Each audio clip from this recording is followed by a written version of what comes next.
And a great big hey, howdy, hey to all you wonderful people out there in internet land. Welcome back to Comic Auzi. He spends the whole damn week not doing the things that he said he's gonna do because he has poor time management skills. So, back in it again. I imagine, like, it's just taking so long. I swear this art's not gonna be done until February. Like, man.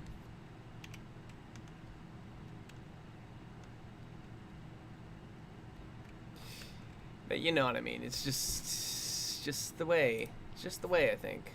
The way of the world. The way of the...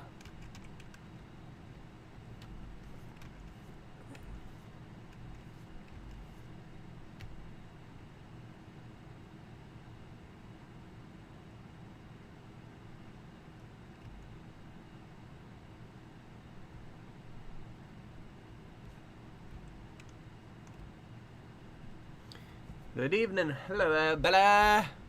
Hello, Bella.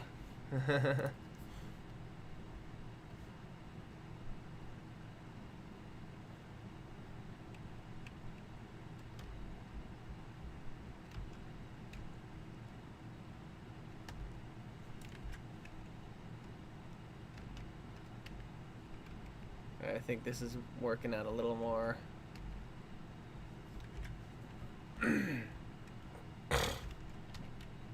A little more on model, for lack of a better way of putting it. But, like, anyway.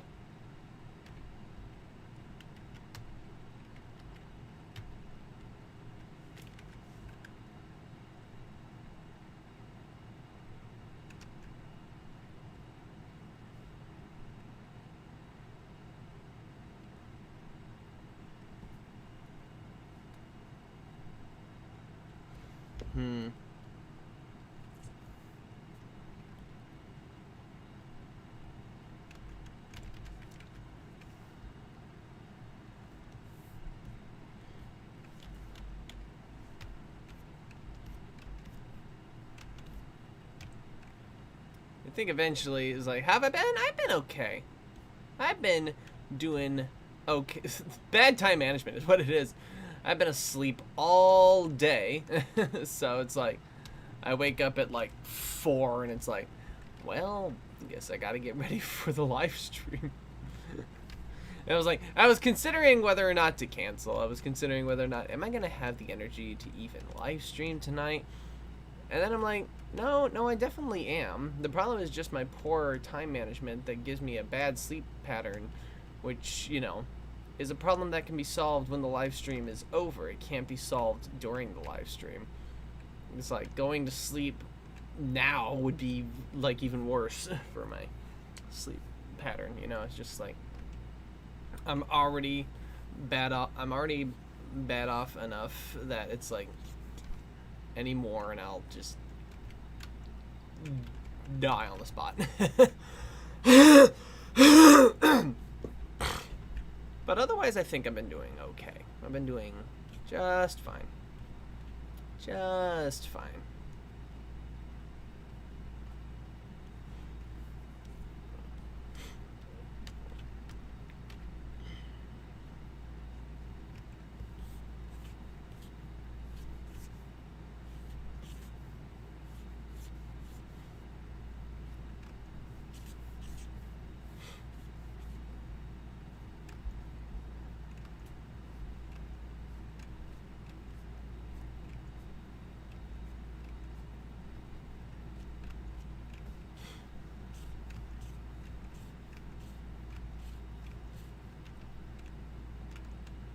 Just absolute. Oh, okay.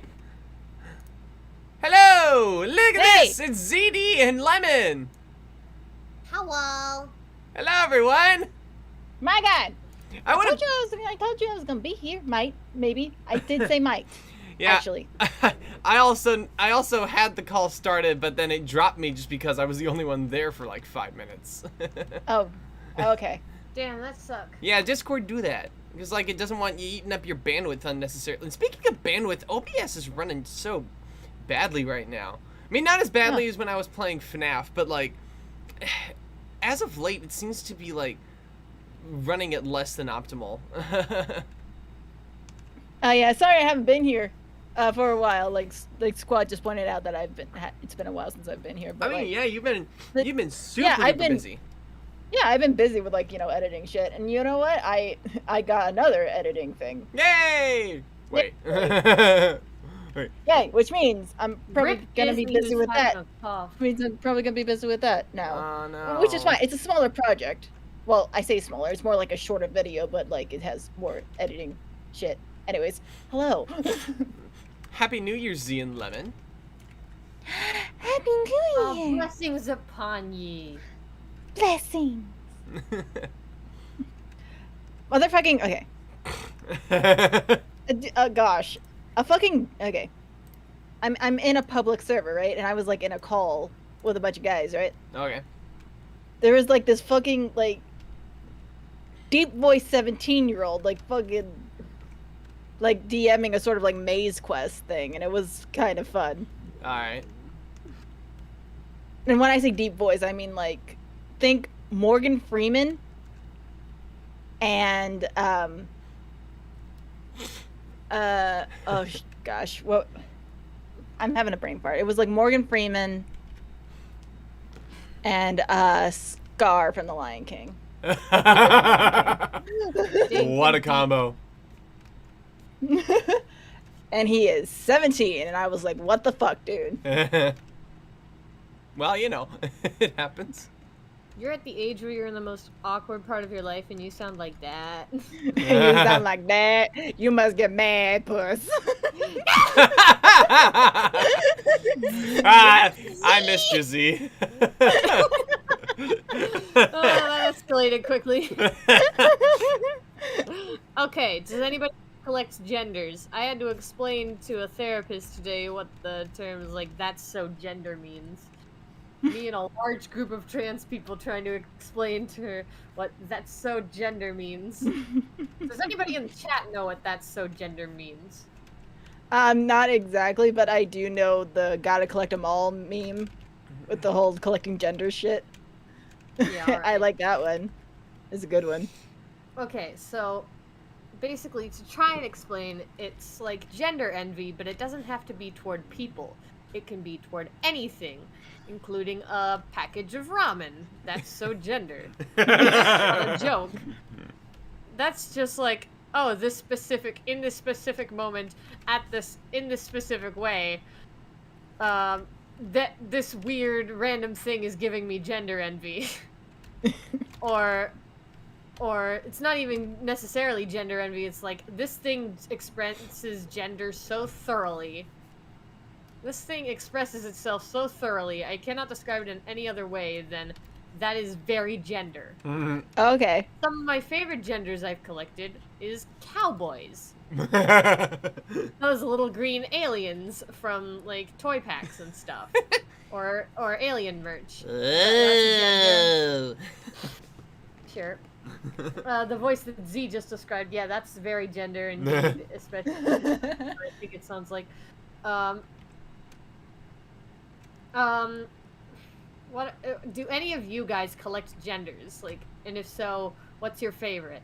I also like princess. That's not even necessarily a girl, it's just a gender. I like Queen. Queen, yes. Queen. That's evil queen specifically. Hell yeah, Evil Queen. Evil queen is such a gender. They get all of it and you have none. That's a concept I've explained to Comic, where it's like, I get all the this dude just took all the gender and there isn't any left for the rest of us. I think he gets it, but there's no way to be sure. What was that? Gendermon! Certain Pokemon are very gender, like Gardevoir. Oh yeah, Gardevoir, definitely. That's Oh my gosh, gender. oh my gosh. And if you like, and like Gardevoir can either have like a sort of feminine physique or masculine physique, depending on like what stone or something you give it. Alright. So yeah, very, very gender. That's actually pretty binary, whereas the concept I'm describing is like, what flavor of non-binary are you? Aha. Well, yeah. You're starting to see what I mean. Yeah, I get it. But like, other if you genders don't I give Gardevoir the stone, then they just like evolve into like a regular Gardevoir, the more feminine physique, and even if they're a dude. Okay.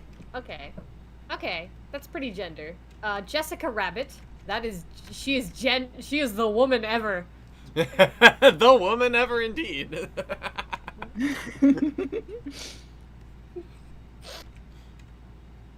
New year, new gender friends. Comic Auzi when he first watches Who Framed Roger Rabbit at like 14 is like, I am very good Christian boy. I know. Comic Auzi now. Damn, Jessica. Damn, Jessica. Damn, Jessica. Jessica Rabbit is like, everyone wants to be her. I'm not bad. I'm just drawn that way. Damn It's it, like, Z, oh stop. Lord, that's attractive, but at the same time, oh Lord, I can understand how every trans woman wants to be her. I mean, You she's look got at her. huge boobs. Means some real serious honkers. A real set of badonkas. Packing some dope not on even the- honkeros. That's not even the whole point. Drawing Jessica Rabbit as your body type for no reason. Big old Tom Hunger cougars. Okay. The woman ever. That's the first time I've ever heard that phrase. You've never heard something was like the thing ever? That is such a modern phrase. Disney fanatic is going to bed early. Yeah. Night night. Rip. Get well soon, DF.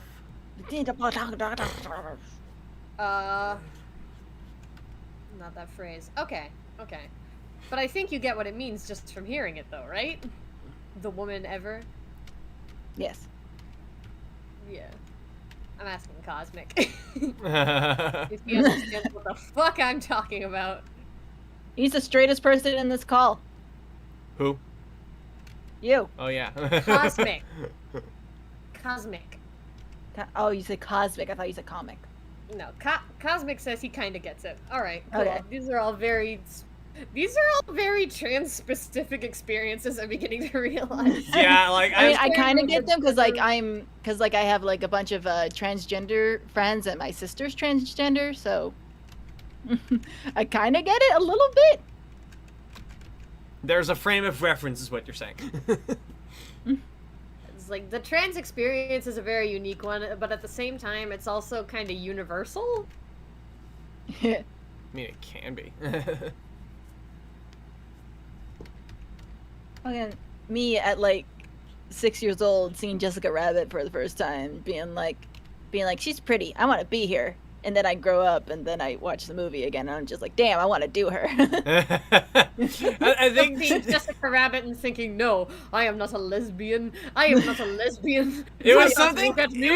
It was something that was brought up in one of the Escape from Walt Disney episodes, where one of Tony Goldmark's guests was like, I didn't realize what gay was, so I just thought all of these Disney Channel stars, I really wanted to be friends with these girls. Yeah, I just want to be friends with them. Turns out, no, you wanted to fuck them. Oh, Children- yes, friends with but- benefits. Not necessarily fuck them because, like, you know, I am. You're a kid. Yeah. Yeah. I was a kid, and also I am very much on the ace spectrum. I've been like getting more and more ace as the time has gone on. I've noticed. But I still make so many fucking sex jokes that people are just so confused. Every single time I tell them I'm asexual, they're just like, "What?" And I'm just like, "Yeah." You can be asexual and horny all the time. You just maybe... Yeah, that's- asexual horniness is like the funniest shit I think I've ever seen in my life. As someone who's also aspec, yeah. It's like, oh lord, I'm horny as fuck, and I don't know who or what I'm gonna do about it. In this call, I feel so weird in this call, just being the only. I am the poster child for heteronormative right here. Just, I'm surrounded. Get wrecked, cishet. That needs to be a piece of merch one of us makes. Get wrecked, cishet.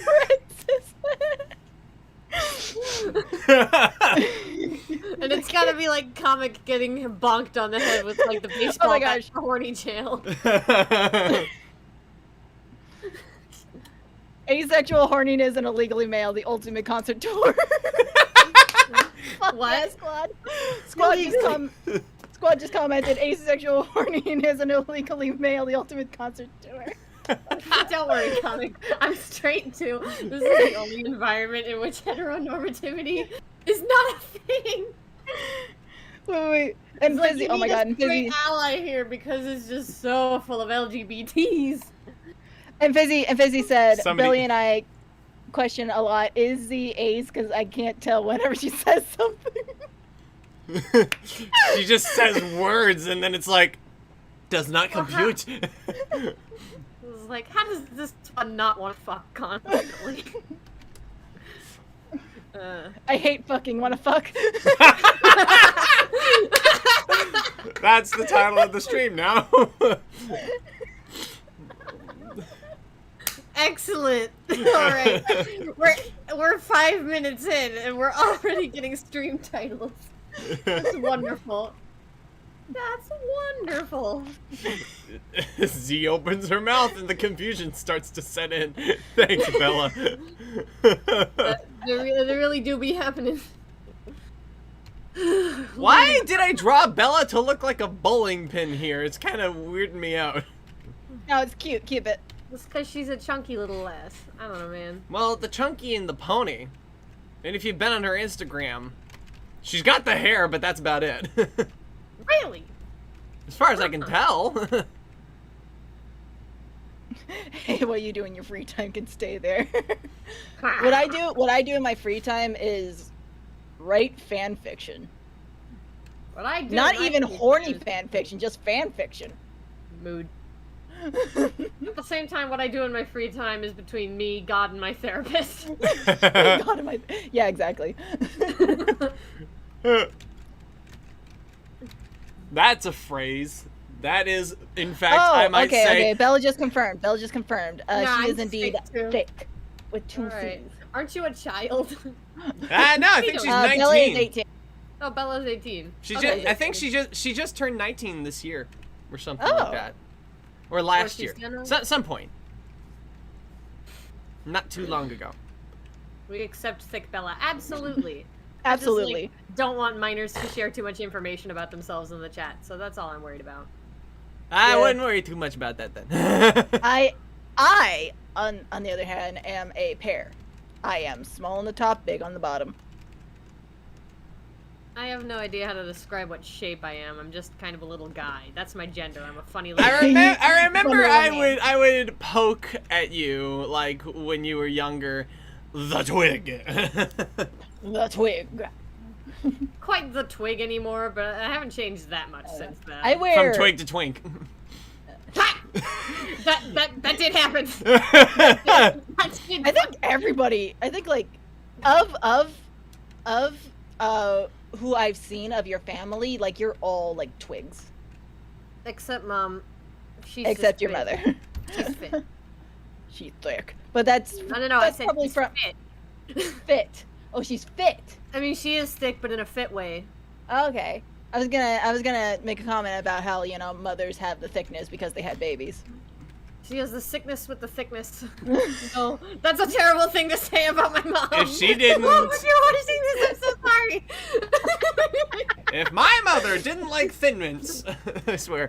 I can comment on your mother's thickness because I am not related to her. Okay, you cannot. You can go ahead and do that, but I'm just gonna sit here and be like, what?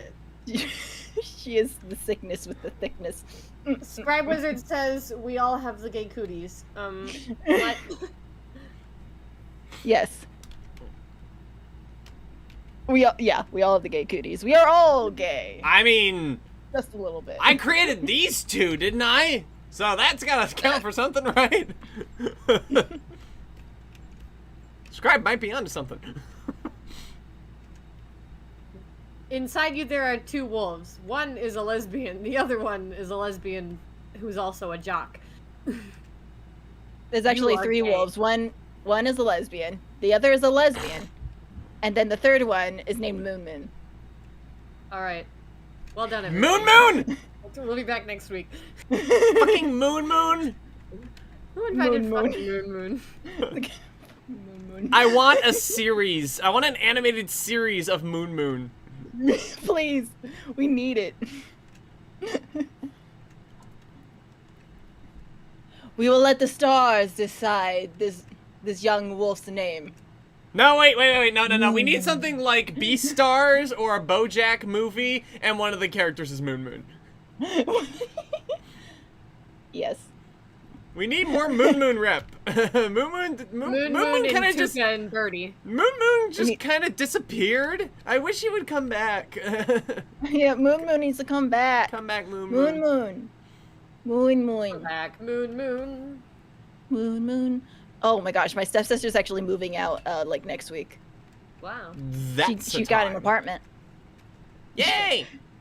She got an apartment. She's moving out next week, and I hope she's bringing all of her things. So if she brings all her things, I'm gonna be like, well, I'm commandeering this room as my office.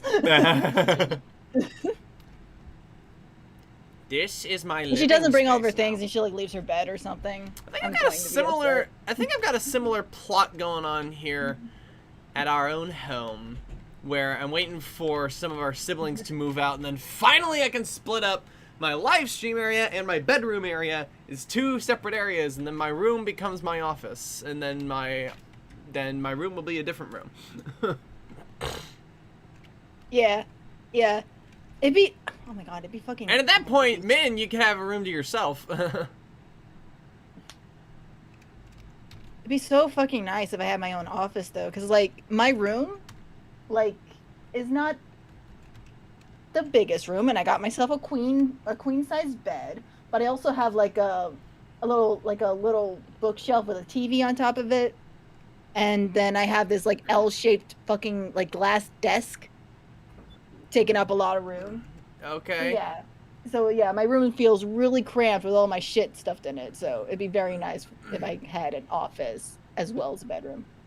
I don't want my own room so much as I want an apartment. Yeah, that'd be nice. Also, I'd like enough mental stability to own an apartment and keep a pet in it. Yeah. I do not have the wherewithal to take care of a pet. Imagine having the concentration to be able to like remember to pay your bills every month. God, please. God. No, I'd absolutely forget every single fucking month. I'd absolutely forget. Welcome to ADHD. No joke. Hell, where everybody in this call, I think, has ADHD or some form of neurodivergency. Yeah, I am, I'm not officially diagnosed, but I've been basically diagnosed with ADHD. I've been told in the past I have Asperger's. I am definitely, like, somewhere on the autistic spectrum. Listen to the humor in those words. Asperger's. You kind of need that, huh? And you kind of need that humor when you remember that Asperger's was named after a eugenist. Oh boy. Mr. Asperger! What do you say to that? Okay, to be fair, that doesn't make him sound cool or anything. No, it makes him sound like an absolute ding-dong, a wing-wong, a numbnut. Yeah, the guy who coined the term Asperger's probably just didn't want his kid to have the autism.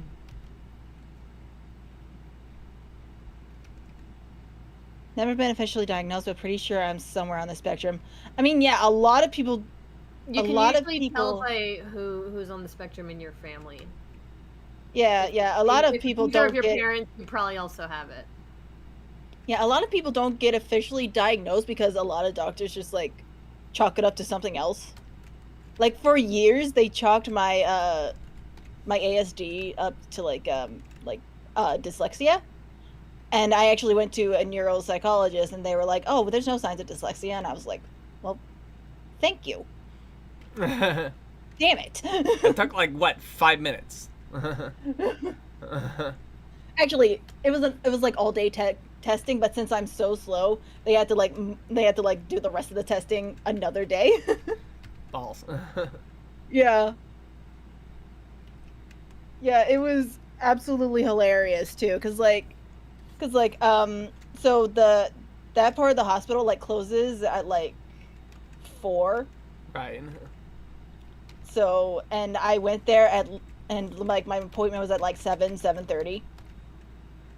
So I went there, and like we were there all day up until 4, and they were like, "Okay, we are closing. You are nowhere near done. Do you just want to come back on Thursday?" And I was like, "Yeah, let's just do that." How So much? yeah, that's what happened. That's what happened. Why are we here? Just to stay until after like, closing? and immediately after I was done testing, my mom was like, "Oh yeah, we're going to a restaurant to celebrate this thing." I can't remember what we were celebrating, but we went to like a restaurant like afterwards to like hang out with the fam, and I was just out the entire time. Just completely I was burnt. so tired. Speaking of burnout, I'm still drawing even though I have a mild case of burnout that's been affecting me for months. Meaning I will not let myself rest because the urge to create is just too damn much to resist. Wait, who is DF about to eat? What? Wait, what? In the Among Us picture. Oh, Min. That's me, yeah. Oh, okay. With the purple and the leafy. Nice. But yeah. I thought it was appropriate. Because of the it'd probably be mother a good idea to like update my Among Us bean, Where? because I went from the Dragon Sona to the Toy Sona. Oh yeah, and I could use the black Among Us color that exists Yes. in the game. That'd be so cute. Okay, I could do that. Not now, but I could do that anyway. We can talk about Bruno. No. All right, so I got.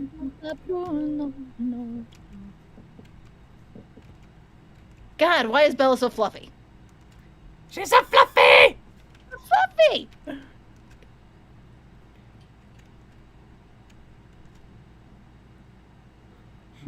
What president was it who asked how many is in a Brazilian? Kennedy. Kennedy. That was Kennedy. How much is Yeah, in that a was Brazilian? How much is in a Brazilian?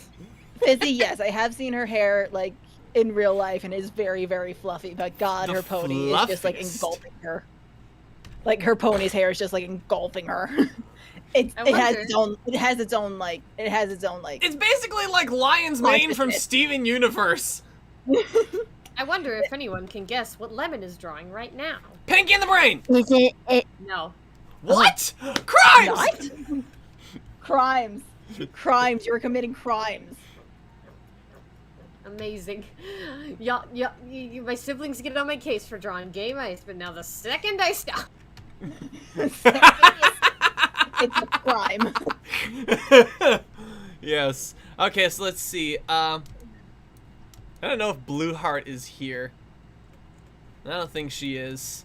But yeah, I took her suggestion of drawing her being excited about me running everyone over and just wrote as a note here, Blue Heart, mow 'em down!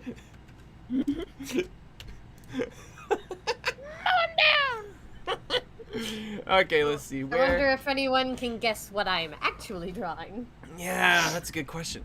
Where's it the something gay? Bella doesn't think she can because she just said, "Where's the real lemon?" Where's the real lemon? Where's the real Lemon? Good question. No Once idea. There wasn't. Is Even it something Fizzy's gay, though? confused. What? Is it something gay? That really depends on the interpretation. Is Luca. it mice related? What? It's Luca. No, it's not Luca. Ah, damn. Well, I'm lost. I'll just warn you. Is it's it not Encanto? No. Oh, That could get pretty gay. Encanto can get very gay. I I'm mean, assuming. I that- haven't seen that- it yet. That's not the Damn point it, of Z! the movie at all. The point of everything I watch is gay. All right? Do you understand me? Fucking Mario Brothers is gay. You, Right? you need to understand, you can't co-opt the stories of people of color to be gay just because it suits your needs, okay? Everybody's fucking gay to me. All right? Everybody's gay. Until proven otherwise. Until proven otherwise.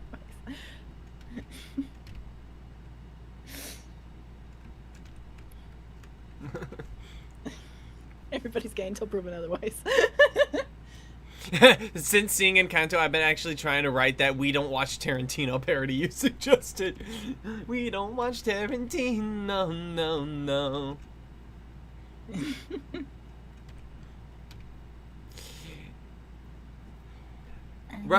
If you rhyme Pulp Fiction with addiction, you can think about it how the song would be about some guy who's trying to break a habit of watching Tarantino movies. It's like, because Pulp Fiction's an addiction. Something like that. Pulp Fiction's an addiction. What other...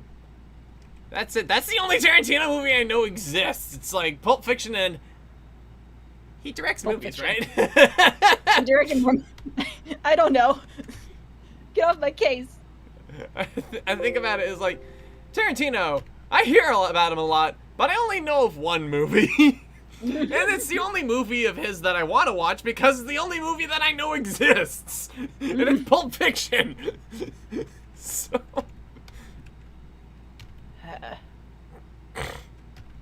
Like Scribe said, we all have the gay cooties.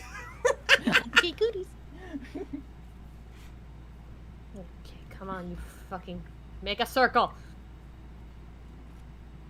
I am practicing the opposite of self-care. I'm practicing. This is obviously the evil twin Lime. Oh, cosmic, everything's just evolved into chaos. There's no explanation. Everything is just going downhill now. I'm ready to sing, but I know Not everything went downhill as soon as I joined. Because I was talking about getting mad puss. What else was I talking about? I was talking about how I'm asexual, but how I don't want to fuck, but I also want to fuck. The asexual horny. Gay, asexual, horny. Asexual horniness is like the funniest thing to me. Because one, it confuses people, and two, it's just like, it's just funny. The concept is funny. And I'm living it, which is great. Your whole life is a comedy. It actually sounds very a Shakespearean comedy. Because like here's the thing, you talk about like you know, as an asexual, and you like fucking talk about sex all the time, and somebody who is not asexual and like they don't know you're asexual, and like and then like they decide, hey, I want to ask this person on a date because they think they're cool, so you ask them on a date, and then you say yes, and then you go on a date, and then on the date you say, by the way, I'm asexual, and then the person's like, what? What? What do you guys think about Piglet ducking down here? Just like, oh no. Oh, no. Concept. The biggest concept. Circle, circle, circle, circle. I'm turning Shit. 20 this year. Oh, Be an Bella. adult writer. I am an adult. No, you are not. I am an adult. I need a different adult. Fizzy. Okay. Fizzy, no crimes. Oh, Fizzy gonna do a crime. Don't do favorite it. gonna Don't do do a it. crime. It's not a crime if you don't get caught. Jeez. There's no cops in the wood. We take this to our graves. What do you guys think? What do you think about Piglet? Piglet good? Piglet good? Yes, Piglet's good. He looks adorable. Well, that's how y'all feel about it. Oh yeah, what was it like, Scribe? What was it like dating an asexual? Were they the horny asexual, or were they the non-horny asexual? Or somewhere in between? Piglet good. Ah, Piglet good! good. I got somebody to say something. Hooray! Alright, let's see. Should I kill Spyro? I'm gonna kill Spyro. Spyro's gonna die. Spyro, your time is up. What cosplay should I wear on Pony.town? Bees! 6 + 6 is, so it's not a crime, officer. What? gonna delete that one actually because I don't. Because if that's a rape joke, I'm not having it in here. This is so dark. That is horrible. Caught me off guard. Unless you're talking about the devil's number, in which case, oopsie, just leave your comment. Yeesh. Oh my gosh, a Peppa. Look, Peppa. I'm looking at Pony.town and seeing the cosplay, and there's a Peppa from Encanto. Oh, that's Encanto. awesome. What's the chick's name? The one that can like hear really well. What's her name? Dolores. Dolores. I like her design. She's cute.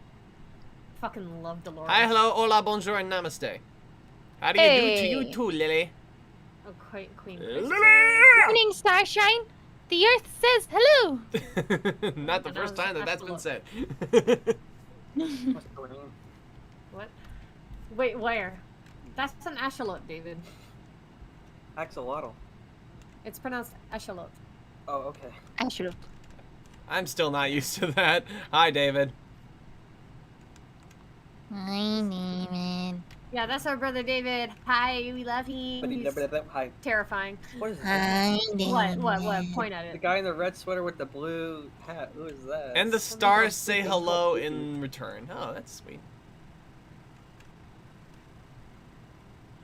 Okay, I'm like the trans rights alicorn. I see that over there. Is that a flamingo? What's Pikachu up there? Look. Pikachu? Yes, it Is is! this live? Are the people actually here, or is it just? Yes, these are actual real people who are here live. Hello. How do you do? Oh, we're And talking about hello to Ponytown. all 8 people on the internet.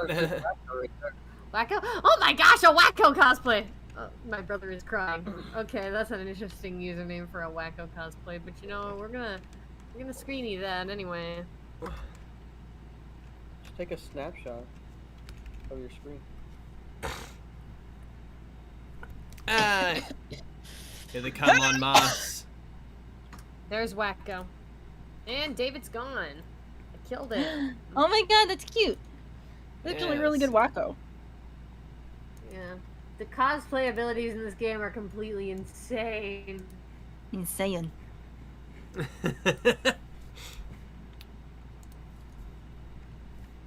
Oh my gosh, not a dream pony. And George not found. Oh no, this is a shipping situation. This is a shipping real people situation. I'm getting. No, that's cringe. Get out of the cringe. I'm getting away as fast as I can. Oh, I think they're cosplaying that chick, Draculora? No, this is the villain from fucking a Villainous. She was one of the heroes. She was like, covered in hearts and pink and shit.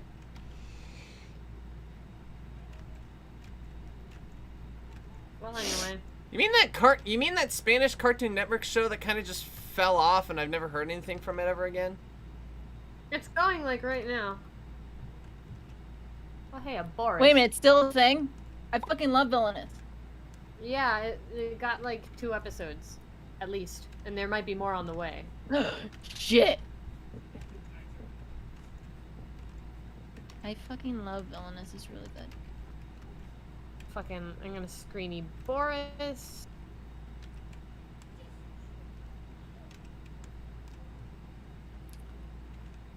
Anyways. That's Boris.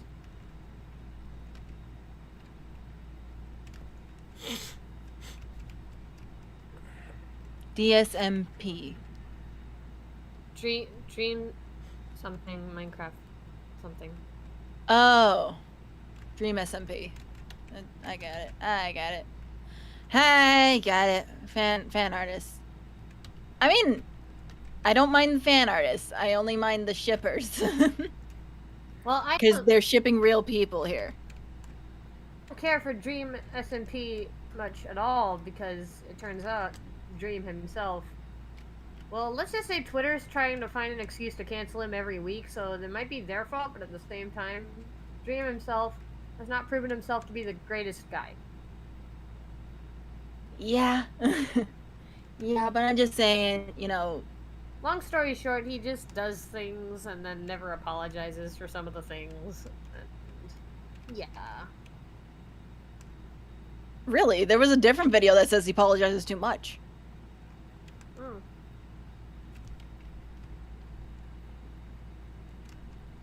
A lot of cosplayers here. Can I?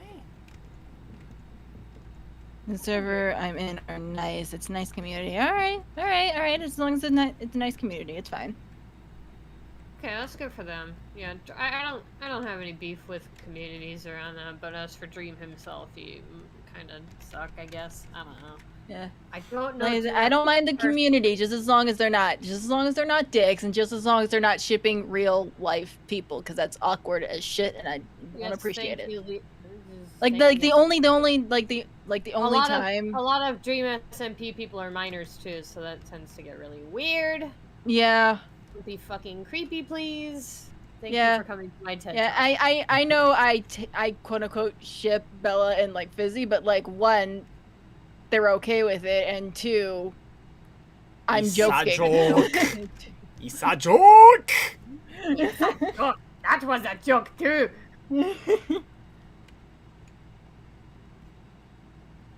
Puppy doggy, a Twilight Sparkle.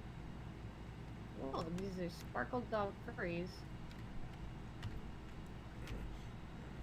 Rockstar Freddy? It's Glamrock Freddy! Woo! I love Glamrock Freddy. He's such a good boy. Oh my god. Daddy! What a good lad. Daddy, give me head pats! Oh, there he is. There's your daddy. I love him. Oh, he's so cute. I would have changed a few DDS. things about the colors, but that might Yes, I do. just be... Again, I'd change a few things about the color choices in this particular cosplay, but overall, pretty good. Then again... God, I just want Glamrock Freddy to call me a superstar, please. I need that in my life. Please. Anyway, there's like Darkiplier and Wilford Warfstache cosplay here. I'm getting a picture of this shit.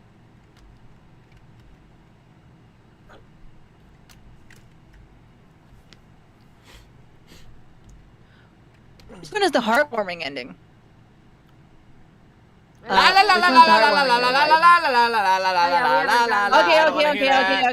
Sorry, I guess you can't answer that, Ryder. Don't answer it. Yeah, don't do that. Fucking Beetlejuice? It is! Fuck! Is that fucking Beetlejuice? Holy shit, that's got the Waz. Holy fuck, I'm a cosplay! God, stop. I have Stop it with your had the nonsense. crush on Beetlejuice since forever, which is weird because he's a disgusting little man. He is a disgusting little man, and I love him. I love him with all my heart. Horrible little demon. Anyway. Horrible little demon. Kind of want to give him a kiss on the head and tell him, like, hey, maybe don't marry that child. You know? They do be characters. Is that Chara? No, that's Chris. Deltarune Chris. There's like two Deltarune Chris's here. A diddle-diddle-dee, a diddle-diddle-dee.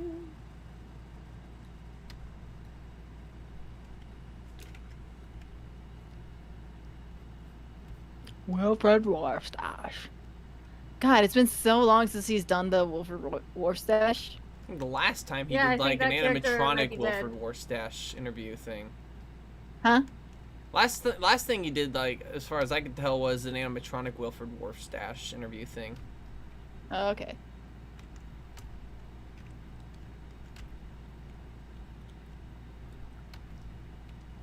Ed's World cosplayers with Tom as an alicorn, oddly enough, and Tord as an alicorn. Okay, this is a bit odd. I kind of don't want to know, Ryder, but I also do. Damn it.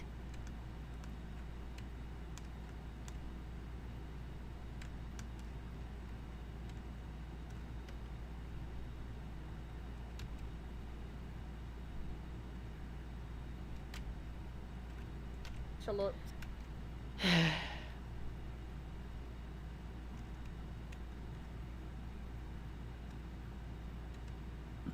Bruno's rat from Encanto. Fuck. Just the rat? Just the rat. That's weird. Abuela! They got Abuela! Oh my gosh. Woo! Getting a screeny of that shit. Abuela. Abuela. There she is. Aw, that's cute. Look, it's Mirabelle! Oh my gosh! Ah!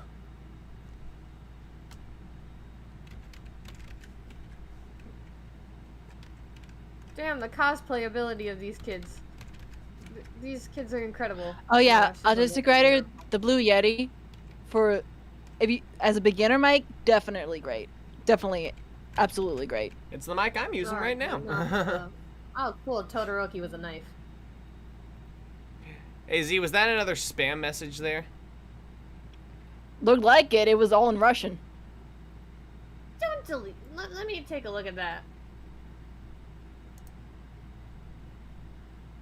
Oh no, it's all. Let me take a look at it. Hold on. Just because it's in Russian doesn't mean it's bad. Let me just look. Yeah, I'm confused.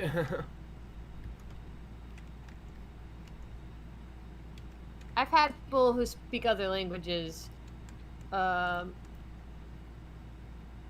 why are there so few likes? That's someone asking, wow, why are there so few likes? Z, don't delete messages in other languages until you've reverse searched them. Okay, sorry. I don't know. Yeah, you know, there's a good. You know, you can also ask the question of why, in general, there are just so few people to live stream. Yeah, it's weird. I can also argue that I can also argue that like it may also be a spam bot trying to get our attention. I doubt it, because that doesn't even look like a link. Yeah. I mean, you can't post links in stream anyways, can you? No, but when a spam bot tries putting a link in, it's fairly obvious. Hmm. Because they put in whatever they can of what would be. Let me just leading check link. their names to see if it looks like a spam bot.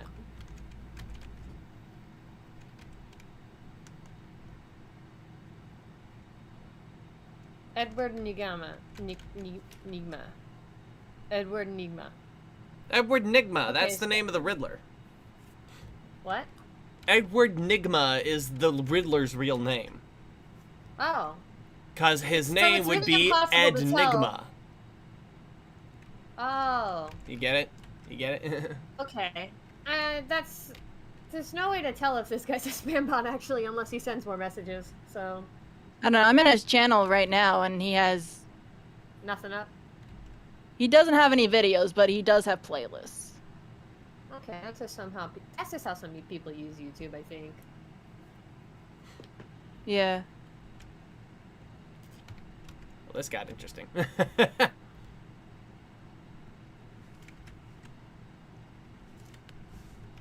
She had like rainbow with colors matching the bi pride flag on her dress, so I found that cute.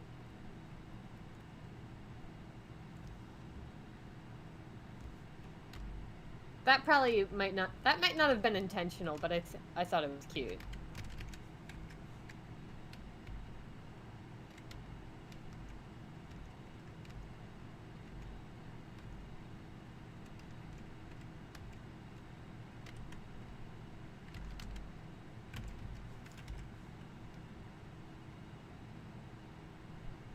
But basically, when I see another language in a stream chat, I'll use Google Translate to try and hold a conversation. Yeah. I don't know. It's just weird to see like a Russian account when we speak English and Right. the Russian account is speaking Russian. I don't know. I wish there were a direct, like, translate option just to, like, click on a live chat thing just to... It's like... YouTube. Yeah, that'd be is, nice. YouTube is owned by Google. They can do that. They can push button. They do that. I mean, they do comments that in the section. comment section. I don't know why they don't do that on stream. I suppose like fast translating is harder or something. I guess. No, if it's been directly typed in like you would on like Google Translate, then boom, you can easily I don't get it. I don't know. I have no idea.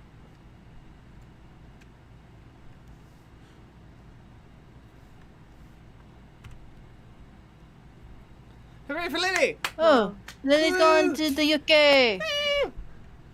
Woo!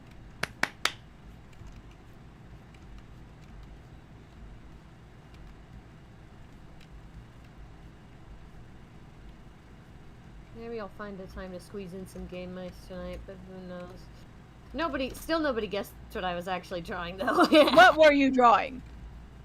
Bampton. Who? Bampton Deltarune. Oh. Yeah, I still haven't played Deltarune. I played a little bit of like chapter 1, but that's I it. don't know, man. I don't think Spamton has the same energy or importance as Sans to be called Spamton Deltarune. He's a little guy. Spamton is like a very popular character, though. Yeah, but like Sans is Undertale, like for lack of a better way of putting it. He really is Sans Undertale, but Spamton is a goofy little pop-up ad character. That's what he is. It's like, so, like, I don't know. It just doesn't ring the same way.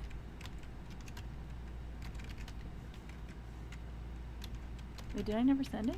I could have sworn I sent it. I did. Did send what?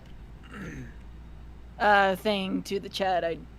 To a server I am in. Hang on, I gotta go scream at my friend Zoe to tell her she's talented as hell. That's my name. Not spelled like that, but that's my name. Cool.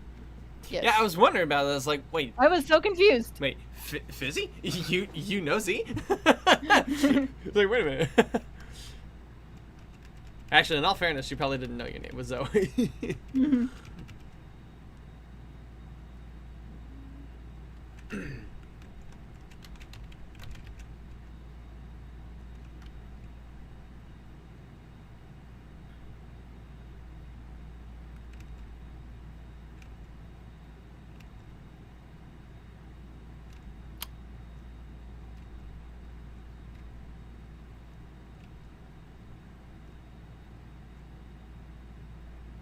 So how'd y'all feel about season 2 of Centaur World? I really liked the finale. I adored, like, the... I liked it a lot. Horsatia wig hair beans. Wig hair beans? Is that with an S or a Z? Both?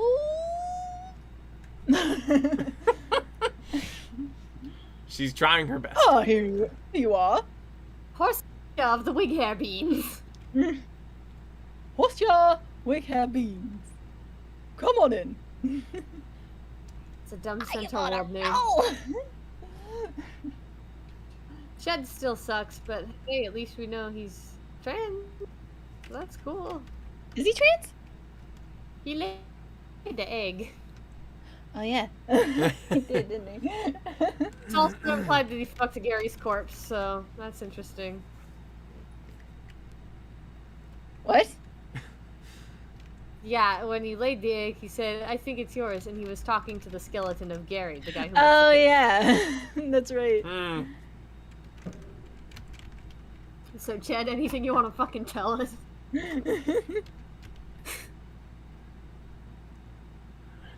Just remember, necrophilia is okay. Ched said so. Oh, I never listen to anything Ched says.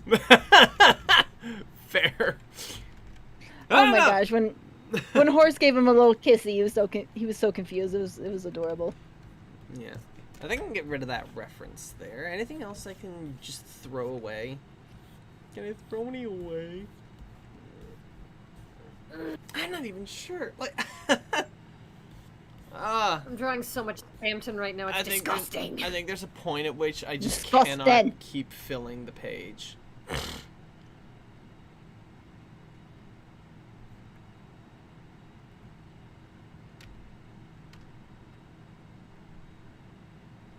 You're gonna love seeing these guys, because I'm drawing a bunch of Spamtons for like a drawing meme.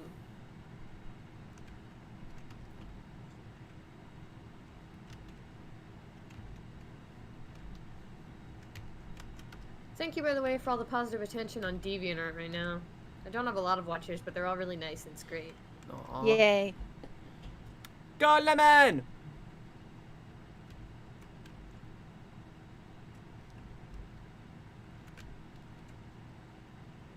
did a bunch of redesigns on stream like once, and I redesigned Marinette, so I think I'm winning. Ooh, that's funny. I actually watched a video where somebody did a redesign of Marinette's Ladybug outfit and actually added more of that, added more Chinese design into it, and it's like, it was so fucking pretty. There was some gold highlights on the outfit, and it had the... You mean like it was originally supposed to have with rings around the spots?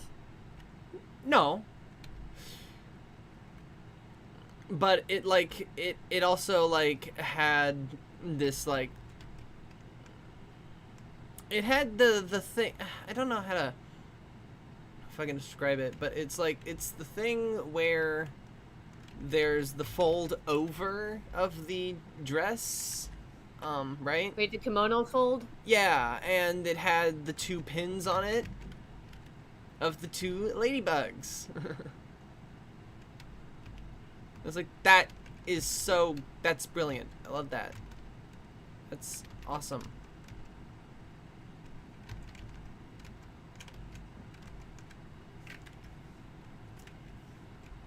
There we go. Okay, good. Spyro is coming together. Also, I realized since Tom Kenny is voiced Spyro in the Reignited trilogy, I'm actually gonna put SpongeBob on one of his horns, just holding on for dear life. I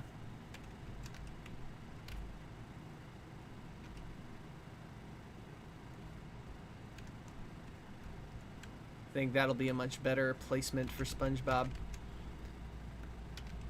The end of my year, end of the last year was very SpongeBob for me. I was doing part of the SpongeBob movie animation for the SpongeBob movie Rehydrated, and I was also playing Battle for Bikini Bottom Rehydrated at the same time. So it was like, wow, SpongeBob to the left, SpongeBob to the right. Oh, and wouldn't you know it, my mother is a professional baker, and guess what kind of cake she was making for a kid's party? No, seriously, take a guess. You'll never get Guess what now? it. Guess what kind of cake my mom was making while I was animating SpongeBob and playing the SpongeBob video game. SpongeBob cake? Oh, yep. Mm. Yep, Peru, that was it. It was like, SpongeBob, I can't escape.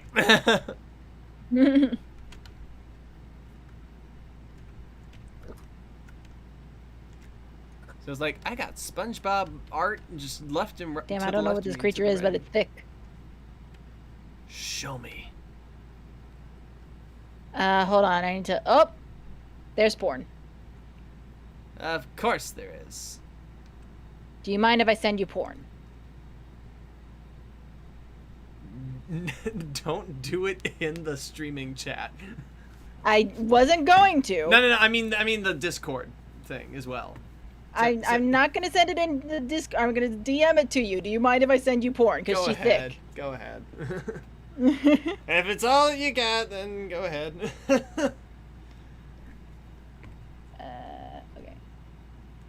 Let's see. Where the hell is... Oh, I'm looking for Z. That's right. Oh, there he is. Okay. There you go. Damn, boy. Oh, good She grief. thick. No shit. Wow. I don't know what she is. Oh, she's a squid. Squid, huh? Yeah, I If just you read just the... said Splatoon porn, I'm going to be so angry. No! What? It was definitely not Splatoon. I think if No, it were it's not Splatoon, Splatoon. I would have noticed right away. It's just like a fursona but squid. What would you Okay. call that? What do you call that? An aquasona? Fish sona? guess. Fish sona. That would be it. Yeah, I guess so.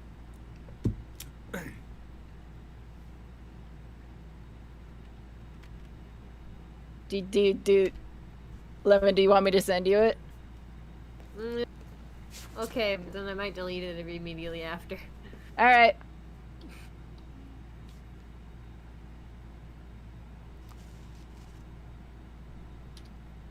There you go.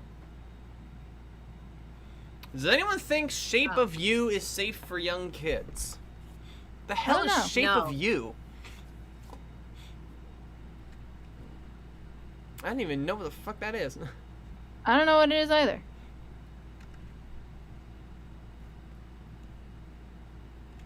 I am the CEO of sex. I didn't notice that. It's funny. Song. A song?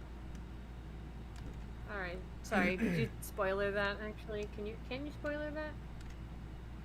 Spoiler what now? Ed Sheeran's easy. song. I don't know who Ed Sheeran is, but... How old is Ed Sheeran?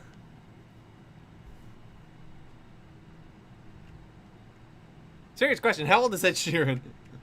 I have no idea. Yeah, I'll look it up. I don't know. Let's see. Ed Sheeran is 30. Then I'd certainly assume no, just on that basis, because whatever song a 30-year-old is writing probably ain't for kids in the first place. Unless they're writing it for Sesame Street. Or Disney cartoon. What's the song called again? Shape of You. Shape of You. I heard that song. I don't think it's for kids. Okay.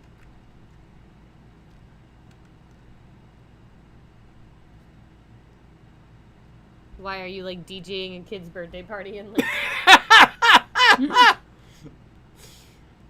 Lily, the 12-year-old DJ.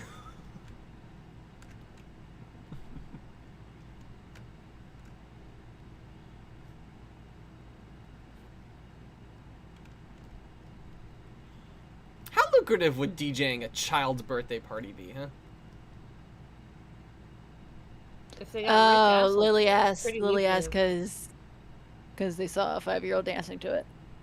Oh, Hmm. TikTok kids are in danger.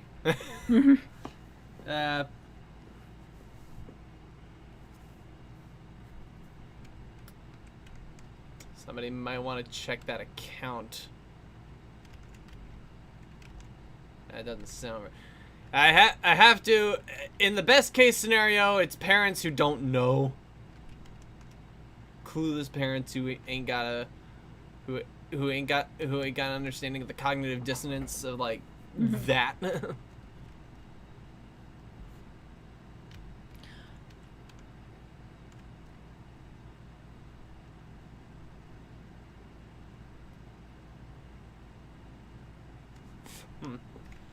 Okay.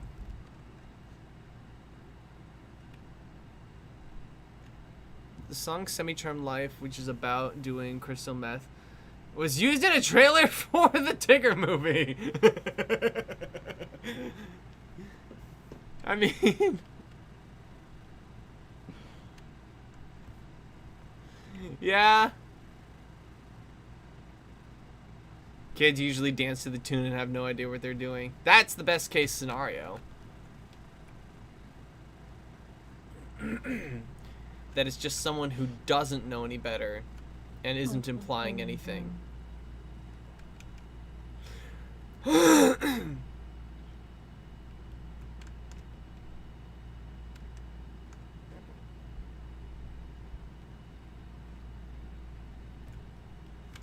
that's all I had to say about that.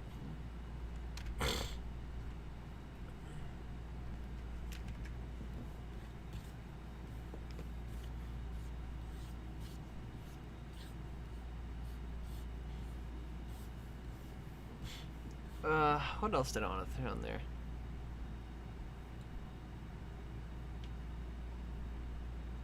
Da-da.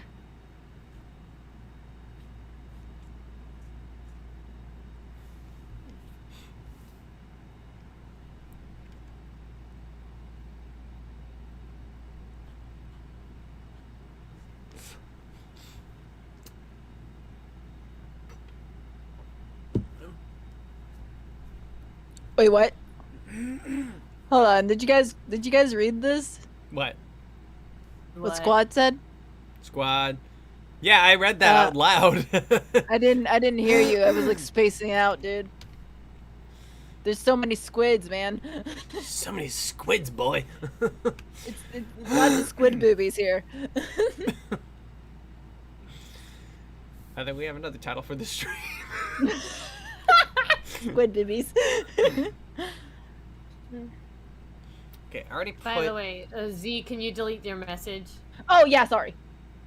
Yeah, thank you. I saw it. I was like, okay, yeah, that's thick. Anyway, moving on.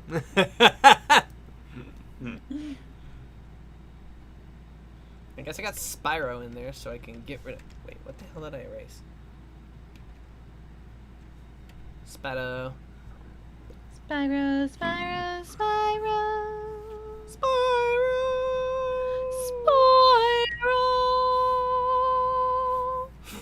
Spyro.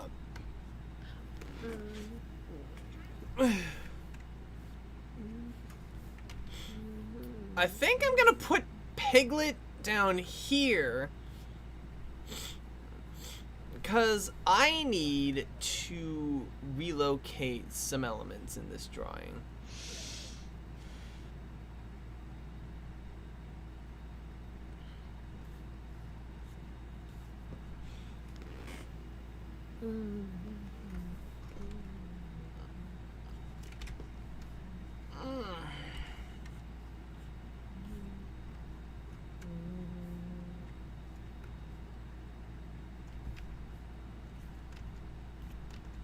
I think I'll just draw Spyro's tail there. Z, when we go to Disneyland, you know, if we actually make it there, it's like, you're gonna be probably a little surprised at how familiar with everything Comic and I are. You did say you went there like almost all the time when you lived in California. Like, for so. fuck's sake, we lived That's and true. had It was- fucking...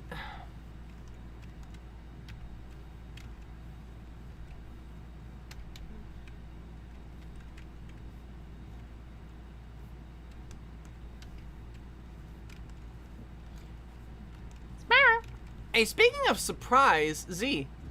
Hmm? Did you like the cookies? I did. Mm-hmm. Do you want the container back? No, you can keep it. Okay. For you. I tried to find the perfect balance of Christmas and Halloween cookie shapes we had.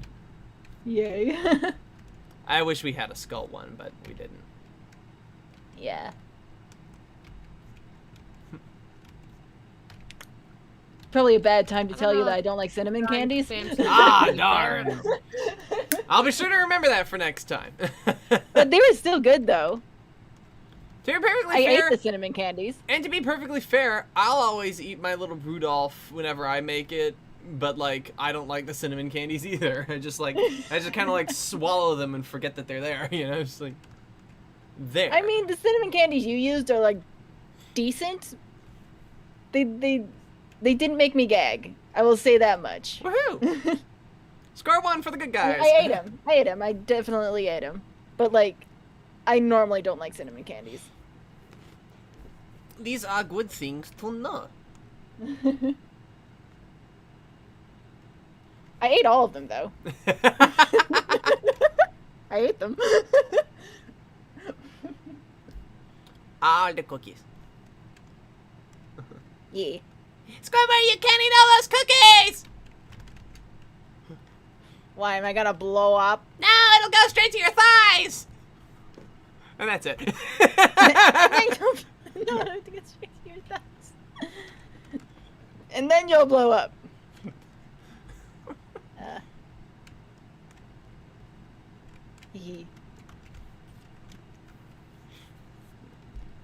Anyways, so I'm writing a very gay fanfic. Oh, do tell. Because of fucking course it's gay? Because everyone's gay until somebody says otherwise. Tell more. And I have the biggest headcanon that like Luigi, like from the Mario Brothers games, is straight up bi. Straight up he's bi.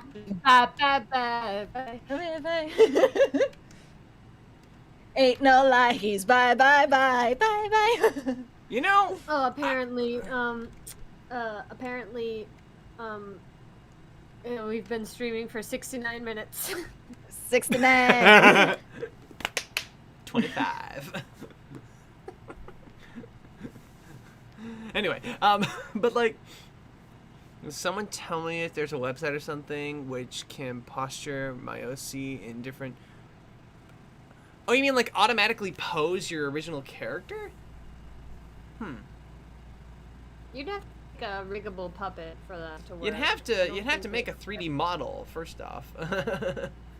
Like, or like a full-on. You could also puppet. use like a pony maker. I guess so, but at the same time, like. Oh well, if you're Ever talking. since Flash went down. I don't know. That's a tough question because I think all of the necessary tools needed to even do that wouldn't be worth it versus, you know, drawing it or having it be drawn. Yeah, true, but like, But of course, that'll probably cost money. yeah, And doing it yourself is absolutely free. yeah. But yeah, I don't know. That's a Nothing really but tough. your time. But if you wanted to find like, if you were talking about human characters, you could there is something I used recently to get a pose reference, for a character, something I used to put together a pose reference, and it was a 3D thing you can use online or on mobile that could at least help with an artistic side of things. Like, there's a reference to start from, so I don't know if that's what you'd necessarily be looking for, but it could always help.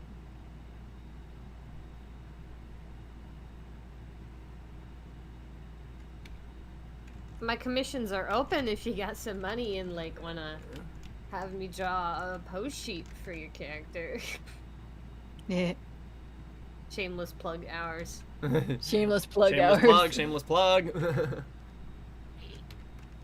Gotta get it fucking done.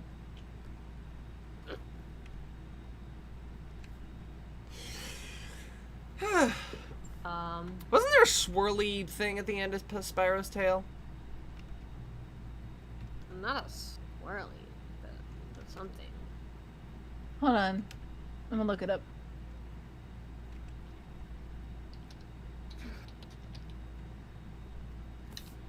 I could always just check Steam and go look at the.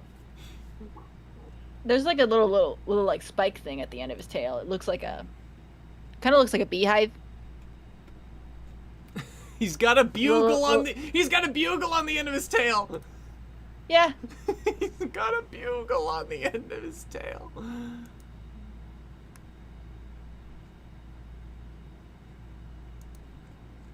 It does look like a unicorn horn as well. Like, it's got the swirl on it. Yeah. Brilliant. Brillante.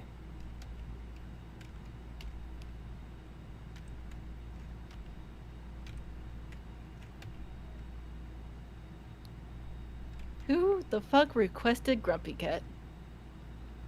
That was ways back. Like, that was like one of the first streams of last year. Kind of early. There we go. That's the way. Uh-huh. I spike it. Uh-huh. Yes.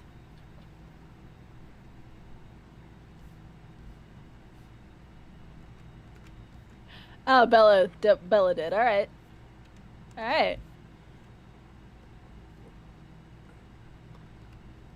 I think the largest stream audience has been one of my Cuphead streams, I swear.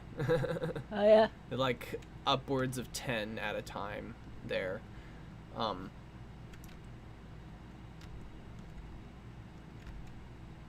because the DLC is coming out soon, I am so happy.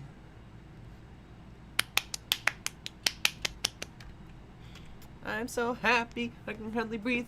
Now you look at me, I'm so damn happy other people are jealous of me.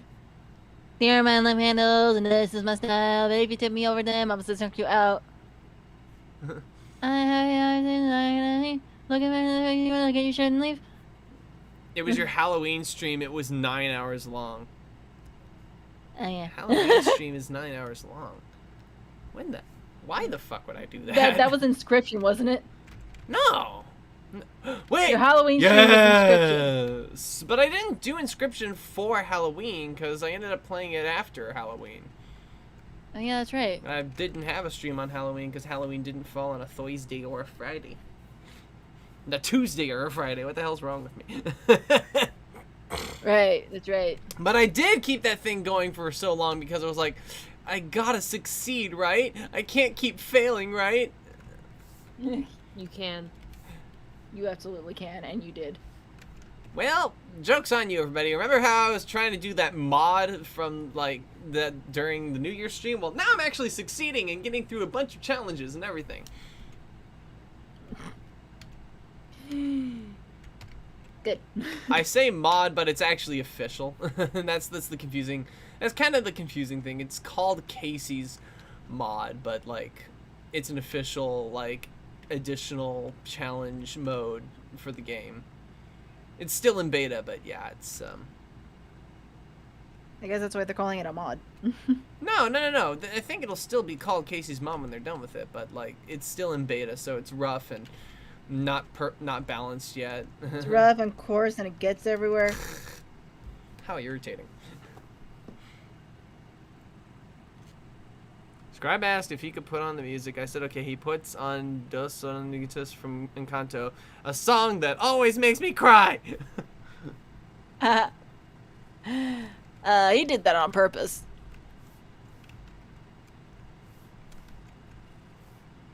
Coloring Spamton, coloring Spamton. Coloring La la la la la.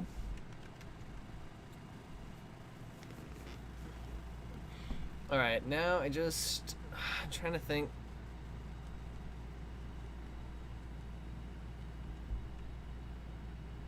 Hello, AG. Wait, I dreamed that I had a kidney. Okay. Where is everything going? So, anyways, Luigi is bi and Bowser's gay. So long, gay Bowser. Yes. Literally everything about that. But I also will accept Bowser being pan. It's really funny to me that, like, I was gonna say something about this. One of these things that a lot of people seem to be getting upset about, right? Mm-hmm. Is that people are getting upset when anyone ships Amity with Hunter. And the thing It's stupid. and the thing I see going around is don't erase Amity's sexuality. And then I'm like, well, there's two things that are fundamentally wrong with that sentiment of don't erase a character's sexuality. And those things are like one, Amity's bi. what? No, Amity's a lesbian. Luz is bi. Oh. Yeah. Oh, that's right. The two things wrong with that, I find, are, number one, the same rule does not apply to straight characters. And number two is that there is the world of AU/fanfiction. So it's like, people also got upset about Amity and Boy Luz. That's also true. It's like, for all intents and purposes, there is the original canon, which I will personally abide by more often than not. But why are we... As in, you ship it to hell and back. But why would we deny someone's fan fiction when... like, especially when we know... Legit. Like here's the thing. It's not... To me, it's not homophobic unless you're being blatantly homophobic, either in the comic itself, in the comic or the fanfic itself, or in the comments or like the description or something. It's just you liking a pairing, and that's it. And I think for as No, far I think it's pretty dumbo to. I think it's pretty dumbo to really is a canon character's sexuality when some people are so starved for representation. I Yeah, think it's true. True. Which I guess I would agree. also make sense as to why it would make sense as to why it doesn't apply to straight characters, because there's like so much straight representation in the world. Yeah. Which I guess that would be why nobody really gets upset with people making a straight character gay, because more representation, yo. And also, and then there's the world where it's non-confirmed at all, right? yeah, and then there's the non-confirmed people. The non-confirmed characters are basically bisexual, like, by canon, because you have not proven otherwise. Yeah. Or even yeah. asexual, because you have not proven otherwise. They're pretty much anything that is not perfectly defined. Mm-hmm. Anything that has an alternate path and an alternate ending is like, that's what you have. And it's like, for my money, it's like, one's fan fiction is not going to deny the original canon. And like, and it's like, you can even appreciate as a fan fiction written with that mindset, written with that, even if the author is homophobic, if that homophobia doesn't come through, it's like, then it's still just a delightful little fan fiction. It's like there's a whole world out there of alternate ideas that people will have, and at the same time, I think it's entirely and completely fair to let everybody explore that idea. I mean, for pity's sake, you want some AU shit that would be really fascinating? Mm.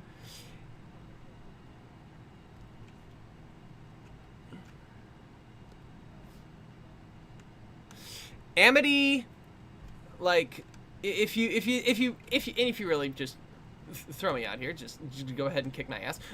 You could throw an Amity and a translose, male to female, or you could even have an Amity and translose, female to male. And I think both of those AUs would be some, and I think only one of those AUs would get some serious pushback. And I think it's the one where Luz would be a trans man. So, and Amity's still with him. So, go figure. I mean, here's sexuality regarding a loved one transitioning is complicated. yeah, definitely. I guess Even it though depends when- on like Well, if who you you did it are. like that, that would be really interesting. Oh, great! Now I need to. Now I need to talk to. Okay, now I need to talk to some trans people who had been in relationships while transitioning, and then the partners, and then I need to do some research on this because I would love to write that. Oh, the drama.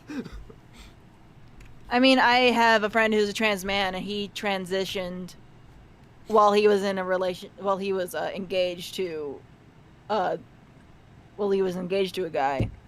Yeah. And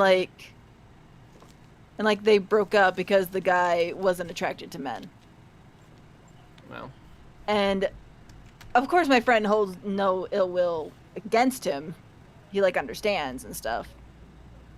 But there are partners out there who will still stick with their partner even if their partner transitions into a gender they're not attracted to. Appreciate those ride or diers. Mm-hmm. Yeah. That really would be the go as far as you can until you can't go no more. Really just take it with you and just run to the end goal, run. All right, we gotta push Piglet as far over to the right as he can be. Kicking your butt later. Oh, man.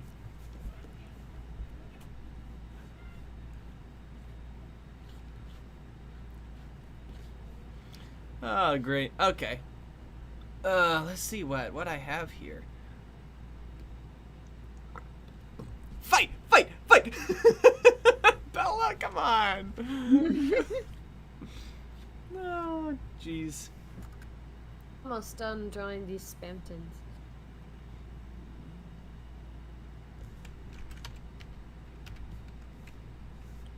Who are you hitting? Who are you hitting with your bike? Let's see. Who am I hitting with my bike? Cassie. Probably be hitting. Cassie from Crush Crush. Spyro's in the way. Piglet's right in the line of fire as well. He's just standing there going, oh no. Poor lad.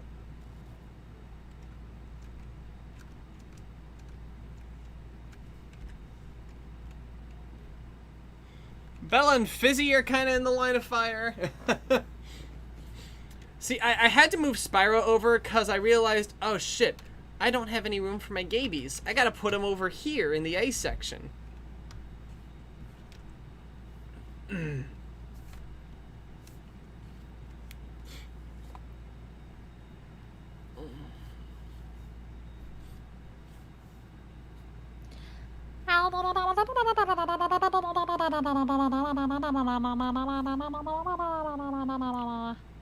We're all mentally 15. Yes. Speak for yourself. I'm 5. No, I'm not. There's no way I'm 5. Like, the shit I say, yeah, no way. Illegal. You haven't met the... Yeah, probably not good. Oh yeah, I gotta draw SpongeBob clinging onto his antler thing.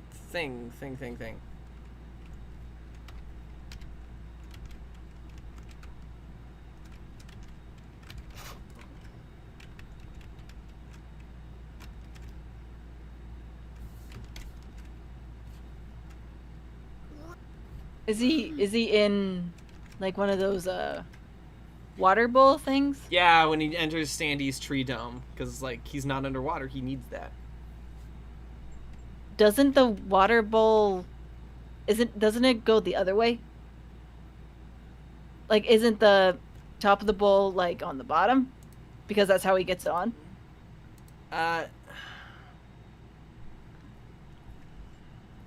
Hold on.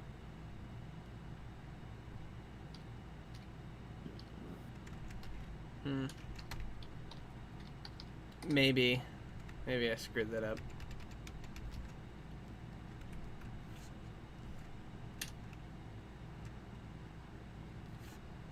Here, I'm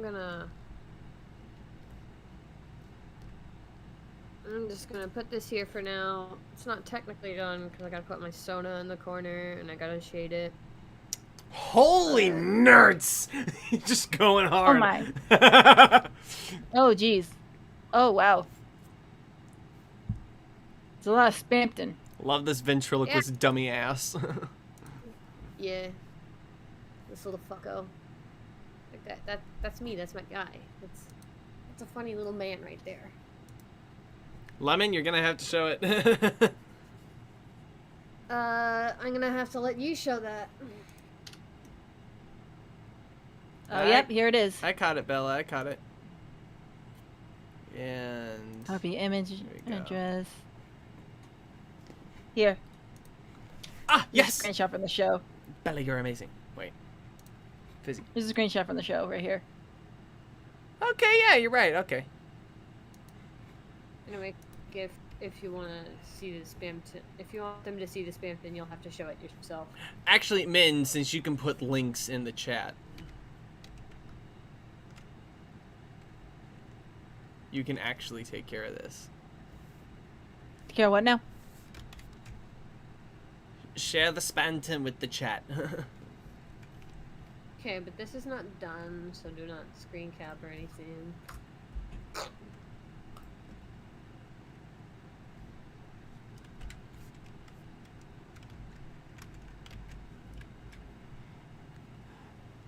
And then boom, the unfinished art suddenly became an NFT. Yeah. No! No! I lie. Anyway. Okay, gotta draw a sponge holding on to the Right.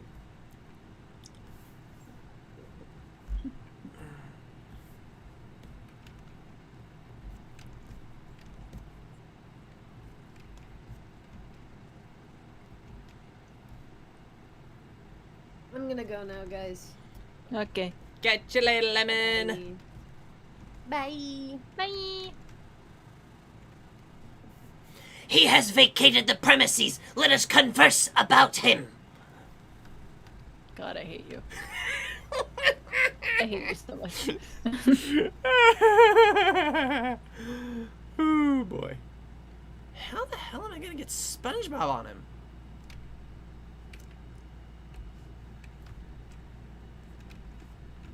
Oh wait, I know how. I can do SpongeBob peeling up like this while he's got his arms and legs wrapped around his horn. There we go.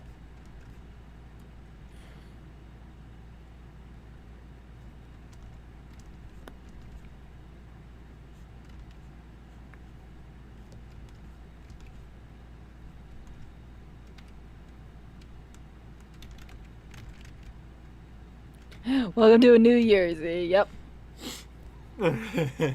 Thank you. Yes, because we all know that Z was actually still stuck in 2022 until she finally joined one of the live streams. 2021. And then. What year is it? And you said we all know Z was stuck in 2022, and like it's 2022 now. I've been living a lie. Did you think it was 2023?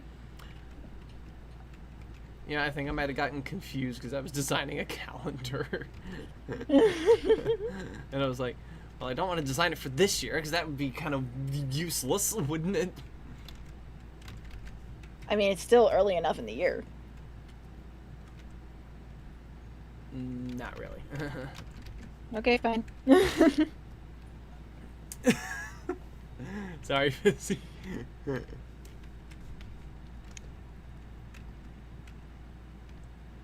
You know, I thought it was 2012.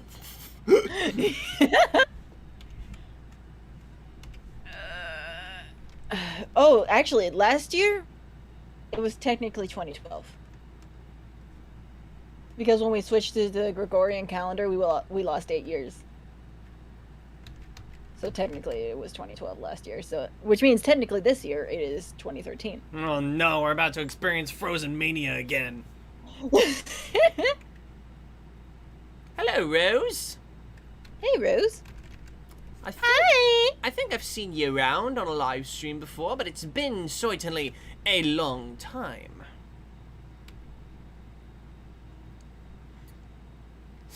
It was when Wreck-It Ralph came out. I feel old. How am I?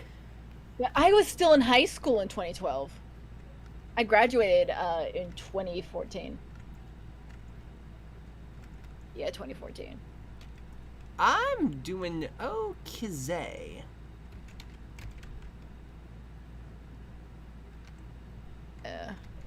I turned 19 later that year, so yeah, I graduated 2014.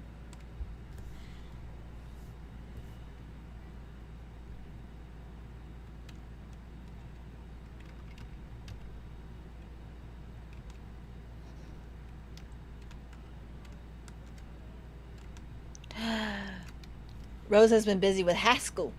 High school. That'll keep anyone busy. Where were we all in 2012? Let's see. I was, Oh, jeez. let's see, a sophomore in high school. I was super fucking awkward. Being an awkward little teenager, an awkward 16-year-old. I don't think I would have been into the whole My Little Pony scene yet, but would probably do so either later that year or into 2013.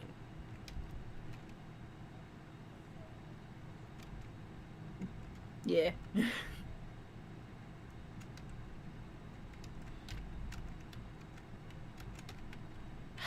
old are you, writer? Sounds like you're older than me.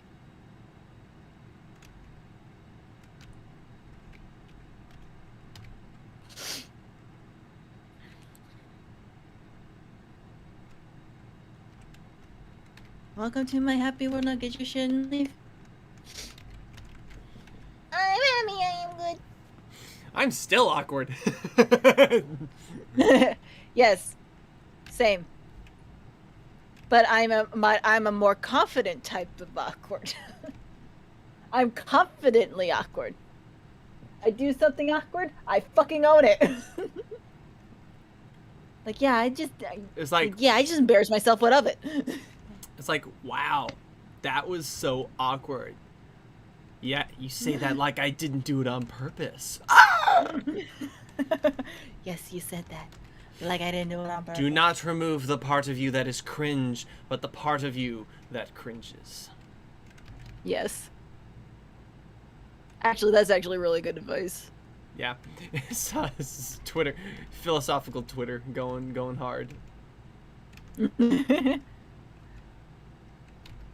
See, Twitter can be good sometimes. Yeah, sometimes. But Twitter is where I go to bitch. I mean, yeah, fair. By the way, I think I've seen this going around. I think I'm finally gonna tweet it out. A lot of animators on Twitter have been going around saying like, this is the frame that made me want to be an animator. And I tried thinking about it. It's like, I can't really think of anything. You know? Because like, initially I didn't know that I could have the patience to animate, you know? I mean, obviously I'd been animating some stuff, but like, it was all like, I don't know, like a million frames a second, where it's like the slowest, like just picture slideshow kind of stuff. Yeah. It'd probably be something you would call animatic in some circles. Yeah. But anyway, Welcome to my happy world. Oh my god, I wonder if that video still exists. There was this video I watched all the time as a kid because I was obsessed with Twilight Princess. There was this video where like Midna sings the I'm Happy song. I wonder if it still exists. I'm gonna see. Watch all you mothers, I'm happy, it's hardcore. Happy as a coupon for a $20 whore. I think it was called Midna is Happy. Let's see. Okay, wait a minute. Okay, so I've been thinking about doing this little... Yeah, here it is. I just found it. Fucking 2010. It's great. So Happy video URL. if you go back to Comic Auzi in 2016, it's like, what? Swear in front of my audience? No, I cannot. And now it's Comic Auzi now. What's up, fuckers? It's your boy, Dick for Brains. He's your boy. Yeah, anyways, there it is. I found it like immediately. Holy balls. Called Midnight. It straight up is called Midnight is Happy. God, I guessed correctly. That doesn't happen.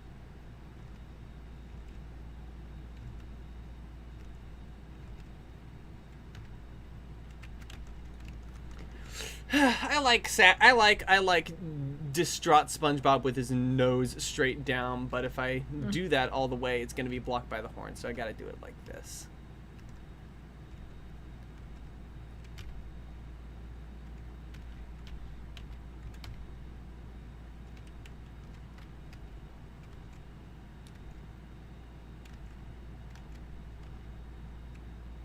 Oh my god, I never fucking noticed this. I guess because I had a really bad speaker back then. But like the person who made this video straight up did not get rid of the audio from like the game. They just made it quieter. Holy balls. They probably edited it with shitty speakers as well. Then. Yeah.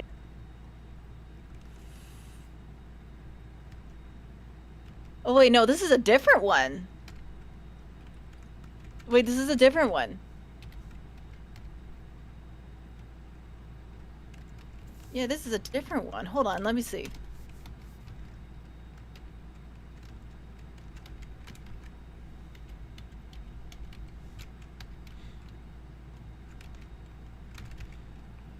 Oh, here it.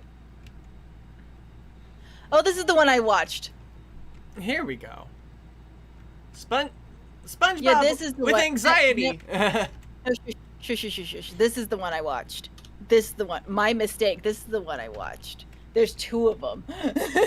One is called Midna's Happy. The other one is called Midna's Happy Song. If you wanna get shot back into the late and early, if you want to get shot back into like 2010 or 2009, look up the I Got a Jar of Dirt and Why Is the Rum Gone remixes. That'll shoot you back to the past. Like, holy balls. Oh, this has 100K views. It's even more amazing is the guy who made the Jar of Dirt remix recently made, like some time ago, like pre-pandemic, but like made an HD version of the Jar of Dirt remix. Oh. The original guy, the same guy, he did, and so it's like, it's kind of insane.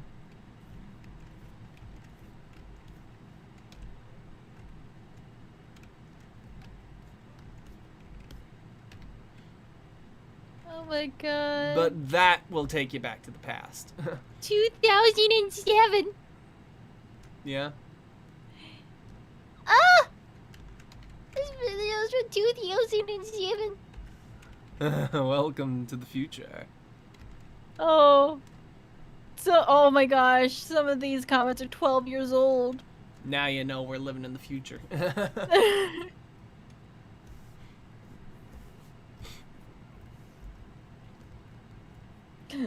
My whole family was sick on New Year's. Aww. Aw. That's no bueno. Sponge has gotta stay There's such a thing as hydrated. non-crappy speakers. I mean, yeah, I got this Bluetooth speaker that's actually really dang decent. I wouldn't say perfect, but it's good.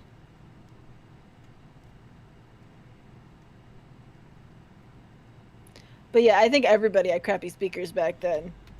Oh, Like, absolutely everyone. oh yeah. Especially when they're just little ones for computers. You're not like setting up the whole home theater system. Yeah. Alright, this is gorgeous, I believe. This is exactly what I'd want it to look like. I keep forgetting that SpongeBob is small. Yeah, little booger is like 4 inches tall or something like that. Mm-hmm. Like, from... I mean, when you... I mean, look at him up next to David Hasselhoff, for pity's sake. He's tiny. And of course he's like a little bit shorter than Sandy, who is a fucking squirrel. And of course, Patrick is a sea star, and we've all got a frame of reference for the size of those things is variable. Mm-hmm. So, yeah, it's, And Mr. Krabs must be one of those tiny little crabs. Yeah. Like, I think we're gonna go crab. out on a limb here. I'm gonna go out on a limb here and say that the sizing in SpongeBob isn't exactly accurate. Because I don't think there's an octopus as small as Squidward. Like, unless No, it's a and I don't think baby, there's a unless it's like a whale. baby octopus. Yeah, the whale's I don't think really there's a whale. tiny. I don't think there's a whale as small as Pearl. Like, no way. Sperm whale does not mean the Even- size of even- sperm. Yeah, even like baby whales, like, no. Are like the size of baby elephants, right? And those things Yeah, are and those basically. things are the size of a large dog. No, not a medium-sized dog, a large dog, like a poodle or a Great Dane. Those things are massive. Yeah. Baby elephants, huge. Huge. Actually, you could basically equate, whales as underwater elephants. While they don't have the trunks, they are both mammals and massive creatures in their own right. Yeah. I mean, dinosaurs aren't around anymore, so they are the biggest in their respective environments, elephants and whales. Largest land mammal, elephant. Largest mammal in the ocean, whale. Largest mammal in general, whale, but still, you know what I'm getting at. Yeah. Actually, is there a larger land mammal than the elephant?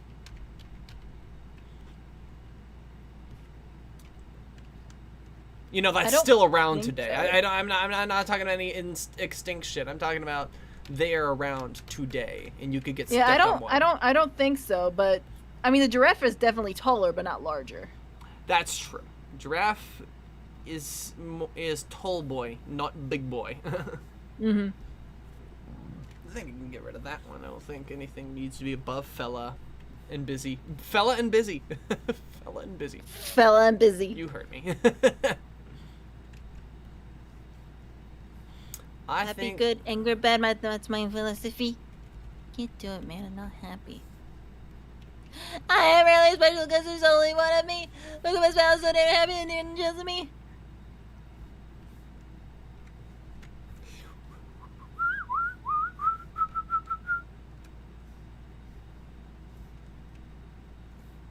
Wombo, what? you have it set to M for mini when you should have it set to W for Wumbo.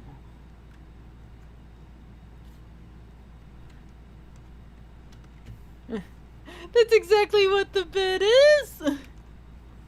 Oh, come on, SpongeBob. I Wumbo, you Wumbo, he, she, we Wumbo, Wumboing. I wonder if a fall from this height could kill me. It's first grade, SpongeBob. Patrick, I'm sorry I ever doubted you.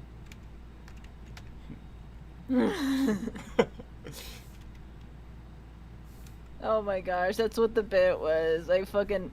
Yeah. This person hasn't posted anything in 10 years. And then they say Wumbo. No, they haven't posted anything in 10 years. And I just decided I'm gonna go to the channel, see what they're doing. They're not doing anything.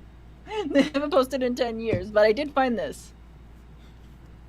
It's Legend of Zelda Wumbo. Wumbo. Twilight Princess Wumbo. That's great. You know, God, I fucking love that game. I can laugh a lot, but I can also laugh like relatively in a way I want to laugh, so I can totally sound like Markiplier's laugh, like I mean, a little bit.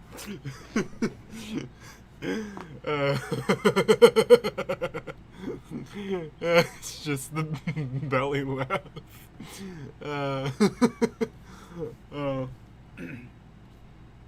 Well, the rocks in SpongeBob are sentient. The pioneers used to ride these babies for miles.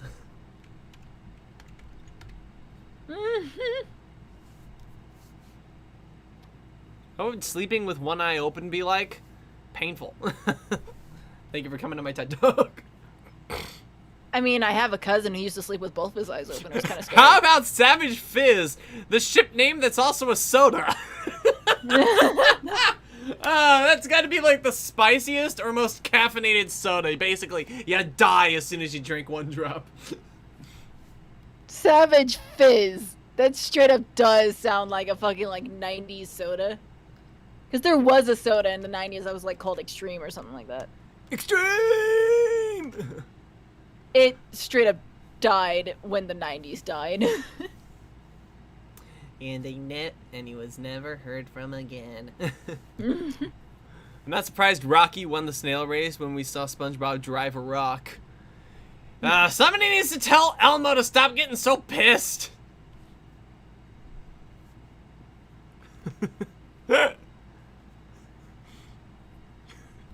Have you seen that going around on Twitter, Z? What? It's everywhere. Elmo and the Rocco saga. Yeah. How Rocco's a rock? How, Zoe? How's Rocco gonna eat that cookie? Tell me, Zoe. Rocco's just a rock. Rocco's not alive.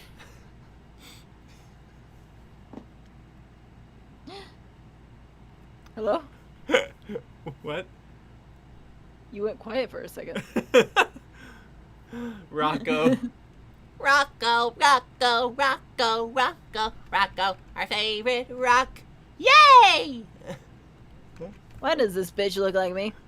What? I'm angry at this bitch looking like me. I don't like it. Who? Hold on.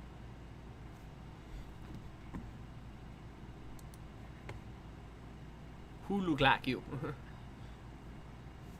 Yeah, Bort. Hold on. Give me a second. No, I Okay. got this. I don't know who else to put in here. It's gonna be so big. Like, I know I'm gonna put Josephine and Dorothy over here, but like, man, finding This room. bitch. Why does this bitch look like me? Holy shit! It does look like Cartoon You. It looks like me, and right now she's being mean to this animator, and I'm just like, that's not me. I don't do that. I don't do that. It's Oh not me. no! Oh, that's so sad. No. So yeah, I'm gonna post this link. Imp from 12. Like, y'all, look at It's- this. It's a huge old web series artistic writer, and I felt a huge surge in anger when I heard Comic laugh like him. Wait, what? What did I do? Imp from 12. Who the fuck is Imp from 12? What the hell is 12? From 12. 12 what? From 12. 12 what? 12. 12 what? What, you don't know 12? No, I don't know 12. I've heard of it offhandedly, and its title alone, in name only, I know shit about it. How dare you? I know nothing. I don't know anything about it either. Well, then you're in the same boat. Why'd you get upset with me? Cause fuck you, that's why. ZT. No, Fizzy, no, Fizzy. She does not know 12. I don't know 12. I was just messing with him. Heart is hurt. Jeez Louise. What is 12? I'm sorry. Did I miss something? Is it a like a I missed something. web series? I missed 12 a web something. series? 12. Imp from 12. 12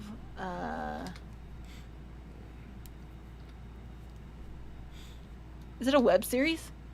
Looks like it might be a web series. Want me to send it to you? I shall drag you into the Pet Peeves fandom. I have no idea what any of this is. Holy balls. You're talking in a foreign language, Fizzy. There's also fucking there's also a drama Parlez on no Tubi called français. 12? Parlez no What the fuck is français. 12? It's on YouTube, apparently. Okay. Parlez Yeah, non I do watch français. Dailymations, Bella. Fizzy dragged me into it. So it's a series on YouTube. Okay. Okay, I'm still lost. I know shit. Nothing. Hold Jack. on, let me look this up. It's an animal web series. This isn't the same thing as that other one, though. Wait. No, there's like been 2 of them? Hang on. That have been brought up in the live stream chats. Between 12, and there was another one that other people mentioned. That was like some series. Then an episode came out, and then people were Hey, canceling the show? I don't know. I'm lost. I have no idea what's going on. hold on. I found the Pet Peeves website. Hold on. I'll link it to you. Mention in your bruh moment animation stream, actually. You go. Bruh. There's the website. You can read up on it. I don't really want to open up a tab, but I guess I will. Let's see what this... Wait, is this... Apparently, Is it the same thing? Wait. no. That this is what it is. This is the same thing that everybody was mentioning. Oh. This is the same thing everybody was mentioning before. I'm dying. Ying. Ah, man. See, this is what happens when I don't follow up on a thing. It's like, it just leaves my brain immediately. I'm gonna forget about 12 by tomorrow. I honestly don't care. It's just, I don't. It's just a little callous maybe, but I just do not. I don't wanna. It looks alright, but I don't care. I don't want to watch it. I don't have any interest. It's like, I'm glad people like it. I don't know. And I'll forget about it by the time somebody mentions it again. And like, yes, you aim from 12. Does he laugh with a big booming? Is that it? Is that the dealie? Is that just it? I think that's kind of the whole fucking thing at this point. What if I sent you a link and forced you to watch it? You can't make me. You can send me a link, but I won't click on it.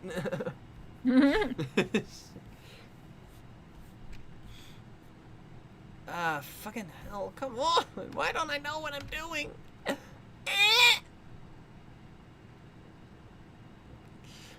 I'm slowly losing my sanity, and I have no idea how to get it back.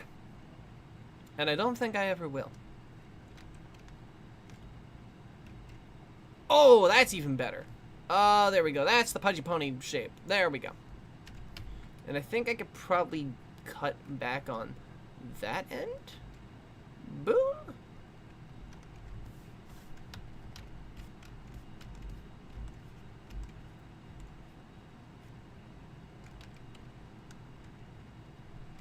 One of my favorite yes, Imp is a demon and he laughs like Markiplier. One of my favorite memes, don't look at her, look at me. Boobs are temporary, but the power of Godzilla is forever. No, his voice is higher. Okay. Okay. Ah, jeez. Oh boy. Oh boy. Now I'm just gonna keep laughing like that. Oh, great. Damn, we're only 2 hours into the stream. We're only 2 hours in. Hey, everybody, we're only 2 hours in. 2 hours.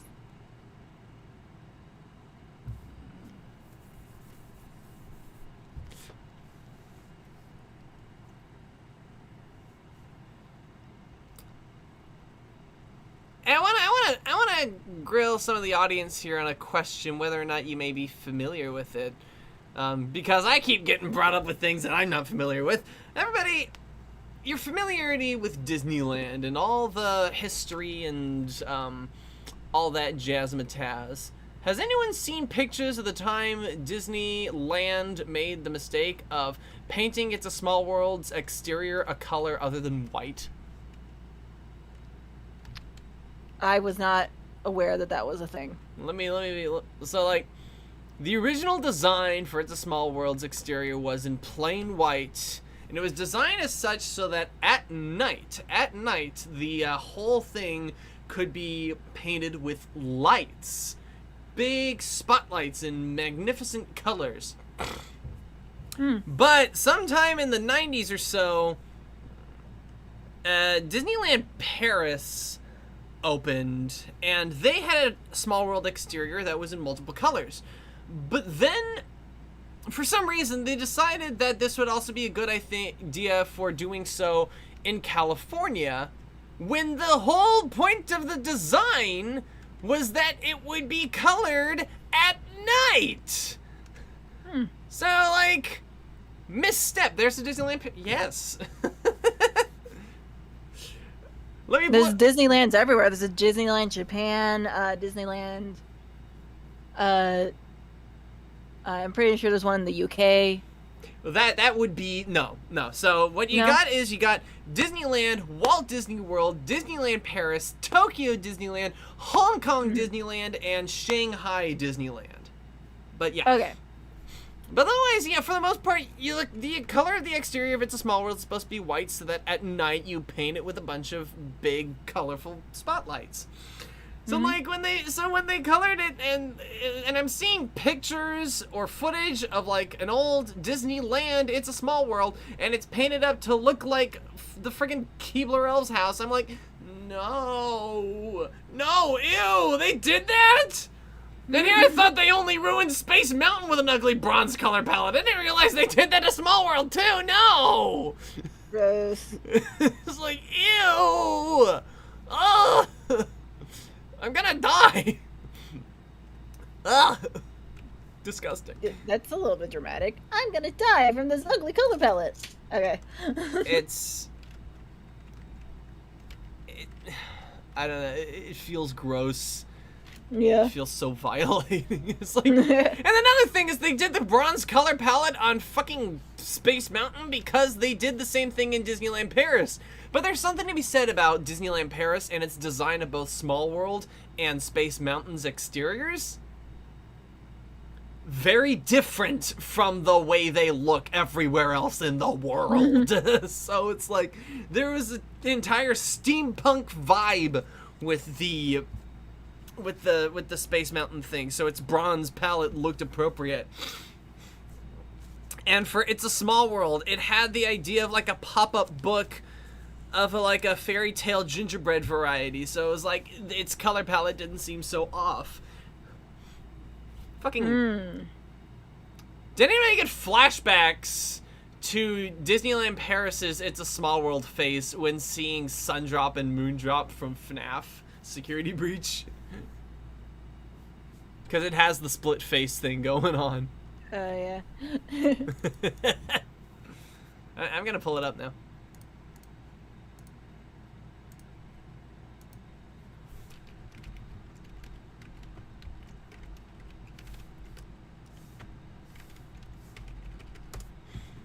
Alright, just need to look at images.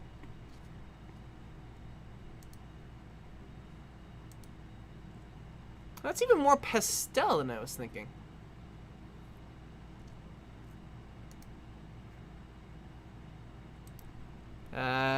Copy image address. There we go.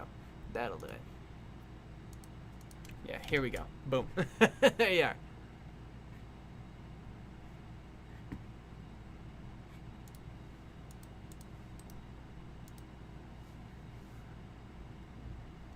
It really do be like that, though. Much more pastel-y than I was envisioning. Anyway.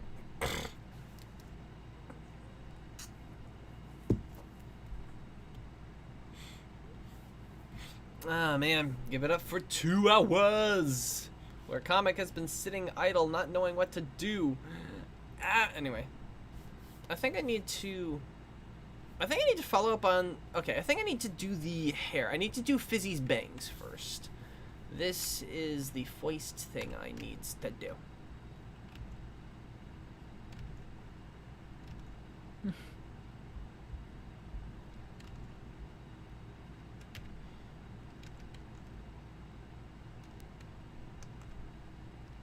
Oh shit!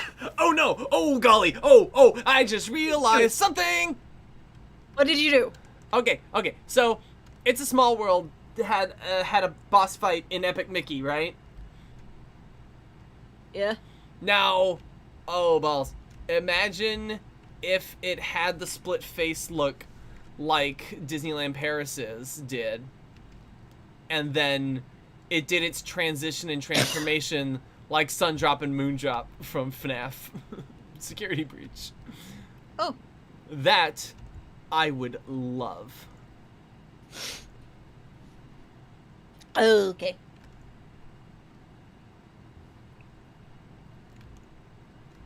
That would be pretty cool. That would be the coolest. Yeah. Ah, man. That is so... that would be so cool. I think I need to get Dolphin. I really would love to play Epic Mickey on a live stream because so much nostalgia and Disney fun, you know?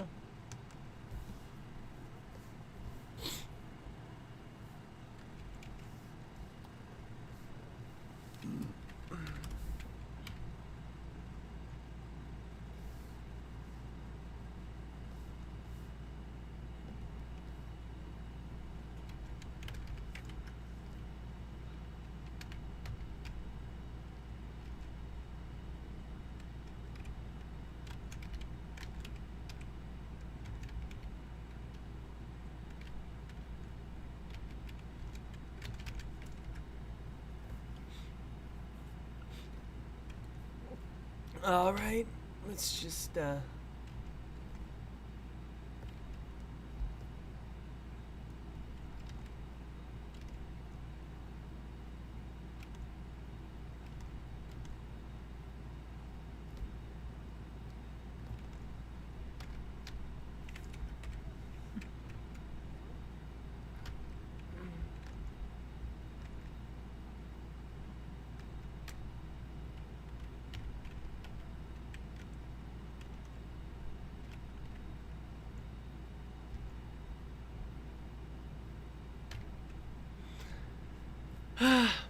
fact that you went through my DA and found that 4-year-old ref will forever haunt me. What? The reference for her character. Yeah.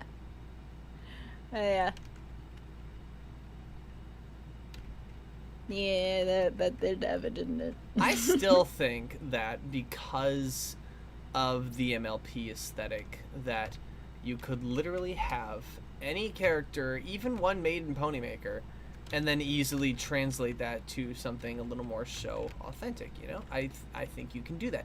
Even, like, it's like, oh, that's a My Little Pony, Friendship is Magic. See, I know how to draw this, you know? Because, like, it doesn't matter what the reference looks like.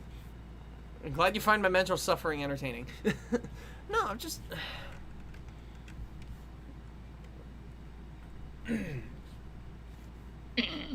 Anyway.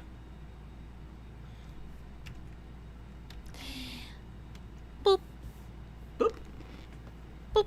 Boop-a-da-boop, boop-a-boop, boop, boop. Boop-a-da-boop-a-da-boop. Boop-boopy-doop. Okay. I still laugh at myself a little bit because, like, in the SpongeBob, the animated thing. I think I'm gonna do it here on purpose.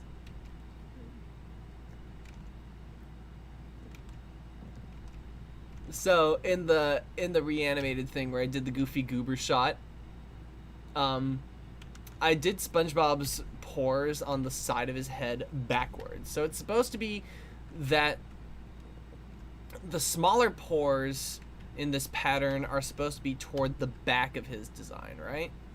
But I accidentally did it where they were toward the front, right? And then I had to do him facing the opposite direction. So I had to, you know, do it again, and I was like, oh no. Oh no. Well, I guess I'll just do it wrong the whole way just so that it maintains its consistency. And so I did. Hey. Which I think is a lot better to own the mistake and keep it consistent within the shot than it would have been to, you know, ruin the shot by, you know, flipping the pores like that, you know.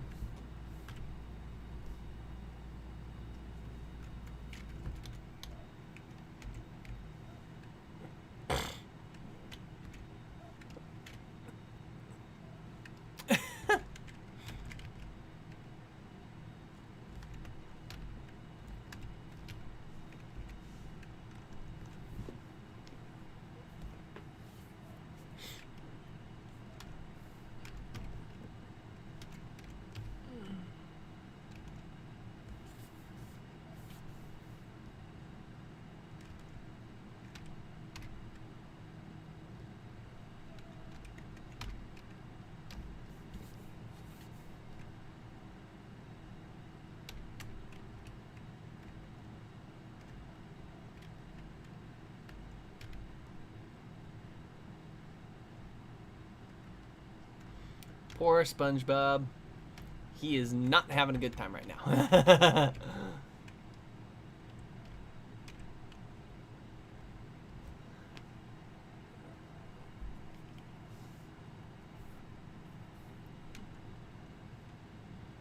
Tom Kenny story. I was watching Ninjago because of course I was.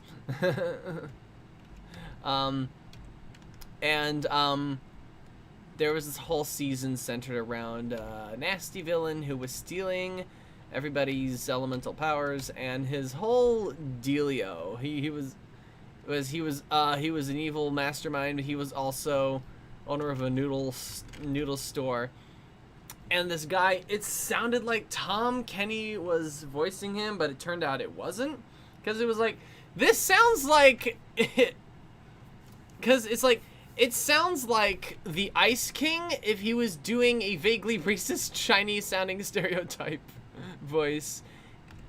就发完 noodle kind of voice. So it was like, it was really weird. Yeah, I think I laughed even harder when they actually called it out in an episode. It's like,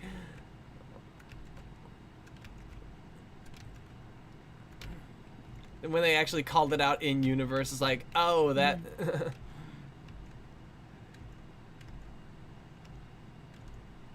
Oh,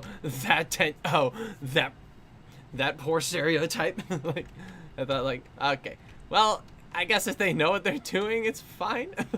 Anyway, he never did anything too bad. It was just like, it was just a little,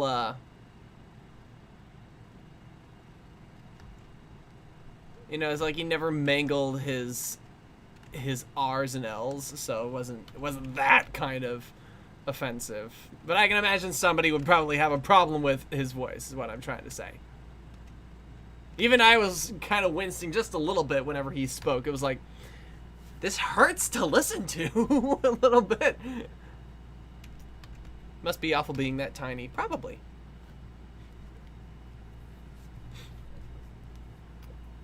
Hi, old Nubsy. Thanks for sharing.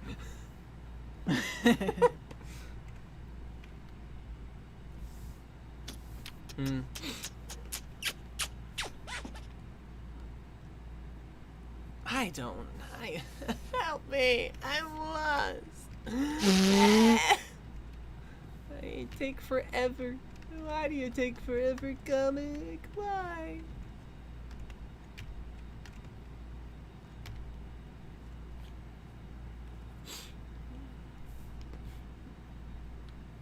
Z being the ultimate mood. Yep. Yeah, she do be that though.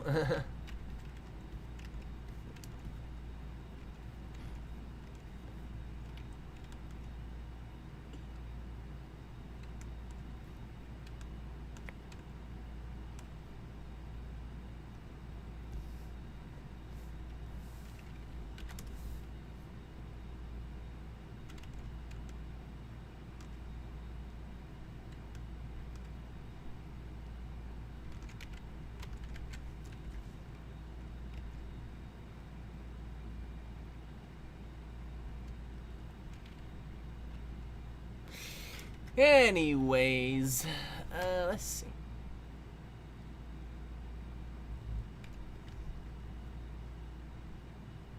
Can I ask you 2 questions as someone who makes OCs? Yeah? You'll have to pardon me. I hate going to the bathroom in the middle of a live stream where all it is me drawing because I take forever. Anyway. I gotta go to the bathroom. Go ahead, ask your question. I'll be sure to give you an answer when I get back. Wah. Wah. Wah. What is thy question, young one?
Bum bum bum.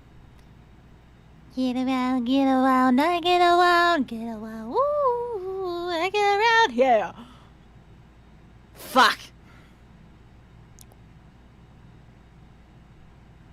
How do you know how to pair your characters together? You ever wonder if it would actually work for them as characters or if they should have stayed single? What normally happens with me is if I oh, you're back. Hello. Hi. Hello. Hi. Anyways, what normally happens with me is whenever I make a couple characters that are meant to, like, you know, be together, if they don't end up meshing, you know, as characters, I either, like, you know, adjust their personalities or I just make it so they just be friends, you know? Really the character really dictates who they are as a person and whether or not they want to stay single, which is kind of weird since, you know, they're not real people, but like... No, I can definitely get behind the idea of a character telling you that you're doing it wrong. Mm-hmm. Because if you give a character enough agency, then they'll start speaking up for themselves. They won't just let you tug them around and doing whatever you want with them. I know it's a weird way of putting it, but still. Mm-hmm. Like, comics characters. The bully character. He originally he was supposed to end up with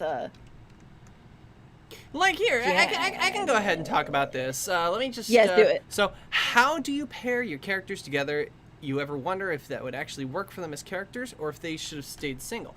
I do wonder about this a lot. I did try tooling around so many times with potential love interests and crushes because, you know, I wanted my series to be a little more high school, and so I had to throw in something a little more high school. And so I thought about what it would turn out, what the results would be, how much love at first sight and shit is going down in this bizzle, you know. And then, of course, there was never anyone who, like, really actually worked with, like, the funny thing is, like, that there are characters within the series who worked up being, like, surrounding Josephine, like, as friends and whatnot. But, like, as far as, you know, being potential interests, it was like, Dorothy was never an option at the forefront for me. And it's like... it was like, how many boys are in her life became the question initially is the problem. And it's like, the thing is that one of the reasons that Josephine ultimately ended up with Dorothy was not just because, you know, gay solidarity. It was actually the fact that here is an actual positive influence in Josephine's life who has never actually done anything to hurt her yet. And damn it if they don't actually have good chemistry together. And damn it if they don't have some of the better interactions of the characters in an environment, you know? So, like... And that just kind of came out of itself with, like... that just came naturally out of the characters who were interacting together. But when I intentionally go for putting characters in a relationship, when I intentionally do so, I definitely do think about, like, what puts them together, you know, like, what are the interests that they share? What got them together in the first place? What is it that keeps them together? Do they honestly care about each other? You know, all that sort of stuff. It's like, I get the... I've already drawn ship art to try to control my shipping nerves. Yeah. And, you ever wonder if it would actually work for them as characters or if they should have stayed single? Sometimes I do think, like, there's a point at which where it's like, would the character have been better off staying signal? Signal. Signal the gays. Would the character Gay have been better signal. off staying single? I'm thinking about that, and it's like there's an entirely different world out there of whether or not a character is going to be with someone or not. Like, and I think one of my biggest motivations So you're trying to suppress your addiction by feeding your addiction. excellent observation. I think about, like, in terms of a character being single, it's like, I don't know. I'm a bit of a hopeless romantic, so I kind of try to throw in, at the very least, one couple. If a character is going to be single, like, then the character isn't necessarily going to have a reason for being single or not in a relationship, or even have a reason to be in a relationship. Like, I think actually you probably do need more reason to be in a relationship. But what I'm trying to get at is that I like romance as part of a story, right? It's actually something that gives me all the warm fuzzies and everything. It's like I get so happy when two characters that I like seeing together like being together and they just appreciate each other's company. It's like I never thought I would actually get into Blades of Fury, but like now I'm reading it like up to date, and it's like, shit, this is the most wholesome thing I've ever seen. It's like because it means a lot to me seeing two characters who and yes, you can have that with friendship, but there's something about romance that, you know, it's not necessarily that it's stronger, but it's like, but you've basically told yourself you are going to trust this person and spend the rest of your life with them. You have essentially like decided to, you decided that you will pick them up and they will pick you up, and you can trust that. You both can trust that. I feel like it's pretty fucking magical, for lack of a better way of putting it. That, and I've heard sex is fun, so imagine. But anyway, never mind. Anyway, well, not so much as single, but so much as those particular characters not get together at all. They both have a lot more reason to be single, truth be told. One more so than the other. They were already going to be living together as roommates. Oh boy. See, that's the thing, though. I think, like, if characters were going to remain friends, I think, like, the mutual agreement of such is... Here, let's talk about Francis for a minute. Z, you were actually getting into how originally Francis was going to be Josephine's love interest, right? Yeah, and you were actually explaining this story to me like ages ago, like back when Francis was supposed to be the love interest, and you were talking about Dorothy, and I was like, "What, Dorothy though?" Here's the funny thing with the whole Francis thing. So Francis was a character, like, his entire background was like, he's a bit of a wordsmith, a motor mouth. He's the guy you call to lay a seriously sick burn on someone. All right? And he roasted a couple of playground bullies, and then the playground bullies got him to spit fire at, like, other bullies, right? So that they could be the cock of the walk. So he would kind of spend his school time and hours with these two schmucks, and he would do all the verbal takedowns on any other hapless bullying schmuck. Wouldn't you know it, that Francis just happens to end up doing this in front of Josephine on her first day of school. They're in the hall before the first bell has rung that everybody needs to be in class. And so he And Josephine is like, what the fuck are you doing? Leave that poor thing alone. Leave that poor kid alone. And Francis is like, you don't understand what I'm doing here. And then there's this whole back and forth between Josephine and Francis, where Josephine lays a pretty decent verbal smack back at Francis. So it's kind of like a battle of wits, like kind of like Yakko versus Howie Turn, the radio guy in that one episode of Animaniacs. Just kind of like the back and forth of that, and kind of just very like, it's basically a roast between the two of them, and it's a back and forth. But it eventually like leads to a comment about how Francis, from Francis, about Josephine being part dragon, and so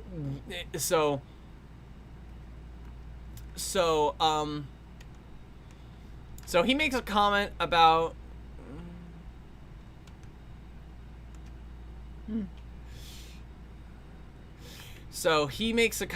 how she and her dad should crawl back into the ground with her mom, and she decks him right in the nose.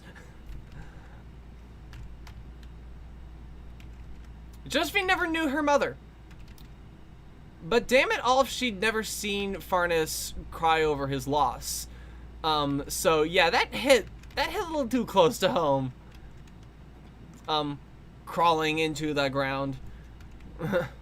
So in other words, she decks him right in the face and is able to pin him down like no less than 3 times in this scuffle before the kid who is being bullied gets the principal and breaks it up.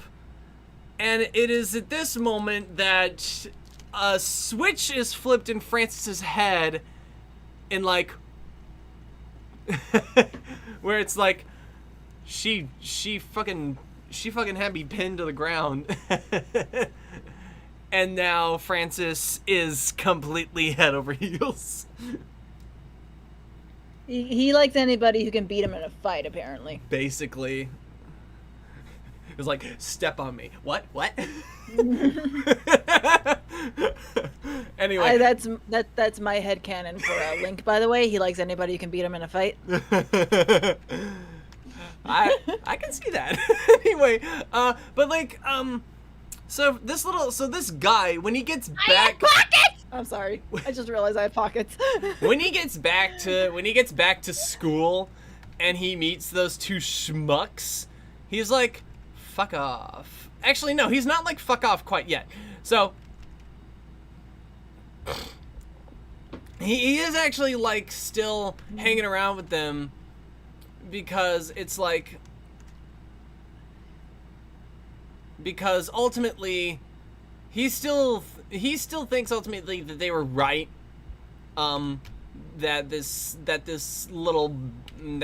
kid, this other bully they were taking on, still deserves a peg or 2 down drop.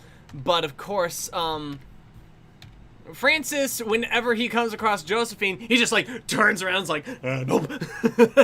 So it's like I love a girl who can kick my ass. Exactly, Bella. So this is all Francis's story here. It's like, but Josephine skips a grade. So once she skips that grade, Francis is still like behind, right?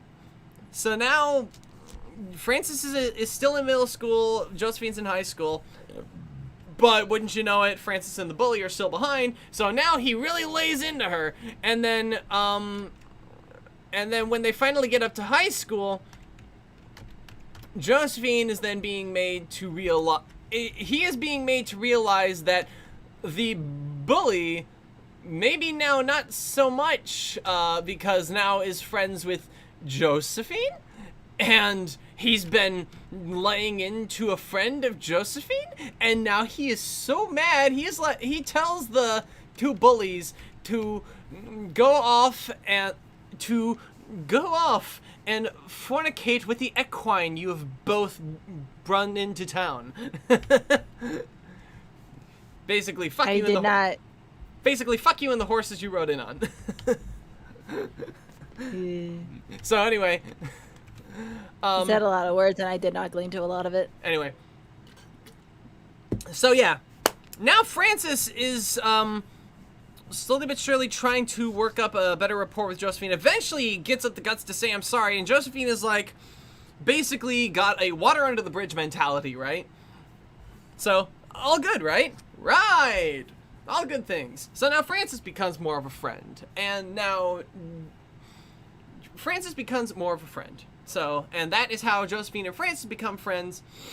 And so for Francis, he still has feelings for Josephine. But when he finds out, and of course, when he knows that Josephine is bisexual, he's like, so you're saying there's a chance. But then he finds out that she is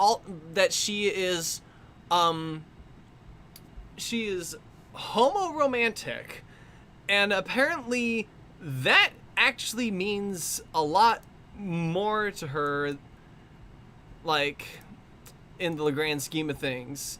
So, in other words, not really much of a chance, actually.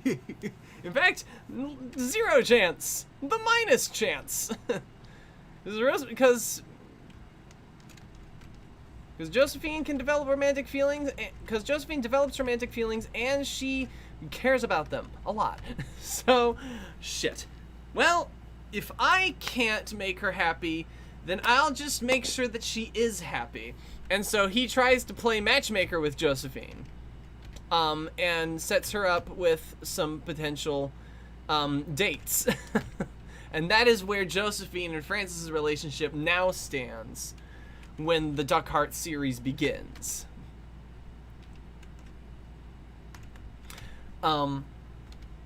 So, and it's like, originally this was all set up for Francis becoming a closer friend to Josephine so that Josephine and Francis would develop a relationship, but things changed. Things just utterly changed, but Francis didn't. That's the beautiful thing. The whole idea of Francis being this, like, it's like, I feel like there's a negative connotation to nice guy, you know, quotes, nice guy. Like, there's this whole, like, I'm a nice guy. Why don't you date me? But, like, I'm not into you. But I feel You like bitch. All right. Cool. Thanks, dude. The two words, nice guy, are like, these are not ugly words. People have made them ugly. And so I wanted Francis to actually be a nice guy. I wanted him to understand that I cannot give her a relationship she wants. I cannot be who she needs me to be. At least like that. So at the very least, I could still be her friend. And I can still like hope that she becomes, that she has all the happiness that he wants her to have. Even if he can't give it to her, he wants her to have it. And that, in a sense, is probably you know, in a way, its own tragedy. But at the same time, it's like not entirely tragic, because you still have a friend, and she's happy. And like, yeah. And he sees value in that, instead of like, you owe me because like I'm trying to be nice. No, it's like he's not. Nobody owes you anything, like, ever. Especially since he's like, he's really hot for anyone who could beat his ass. So it's like, well, why would I even win that fight anyway? Is another mentality probably going through his head at the same time. It's like, I probably wouldn't win that fight.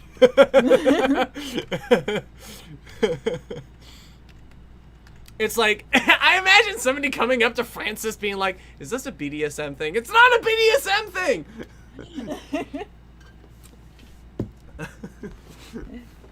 BDSM is a very interesting fetish, by the way. I like it. It's like for Francis, It's intriguing. it's like for Francis, it's like I'm attracted to women who can kick my ass, not women who do kick my ass.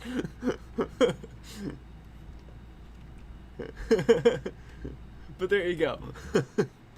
That's the that's the whole. That's Francis. And I'm gonna go on record right now. The BDSM rules need to be applied to real life. Well, Good God, I need a safe word. I need a safe word for fucking real life. I need a safe word just for everyday life. Yeah.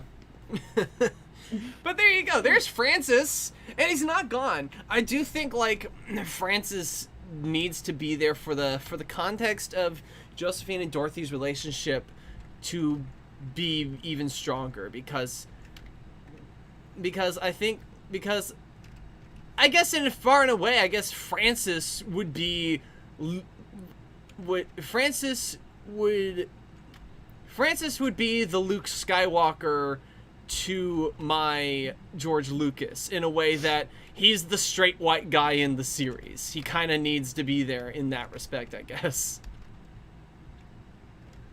He kind of fills that niche where it's like, do I even have any right being in this story or telling this story? And at the same time, no, because I do have Francis there, and I do want to see the happiness of Josephine overcoming trauma and having the help of her friends, plural. Not just, like, a romantic relationship isn't what fixes Josephine.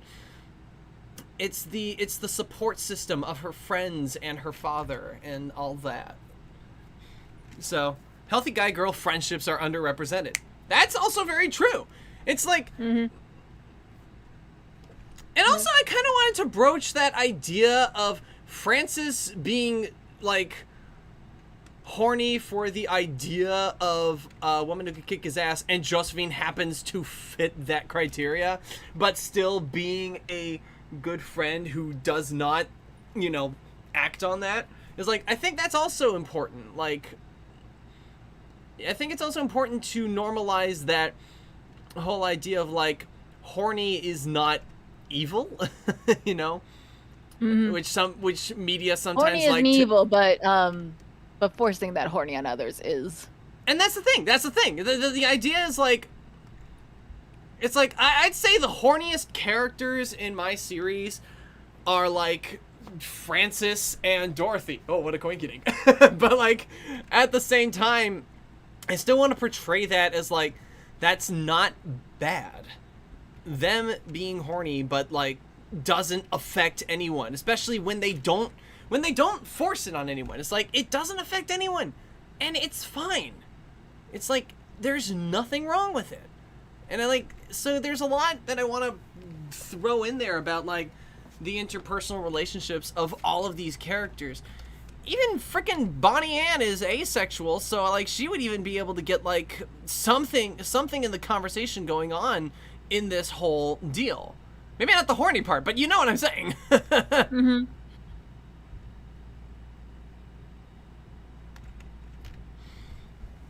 So yeah, there's a lot to be said for like what characters in relationships are, or like shipping, but it's like there's a whole myriad of ways that characters react and relate to each other. And for my money, I really think that as far as interpersonal relationships go, I think any and all forms of love are the things that really stick out to me. Yeah. It's like, yeah. it's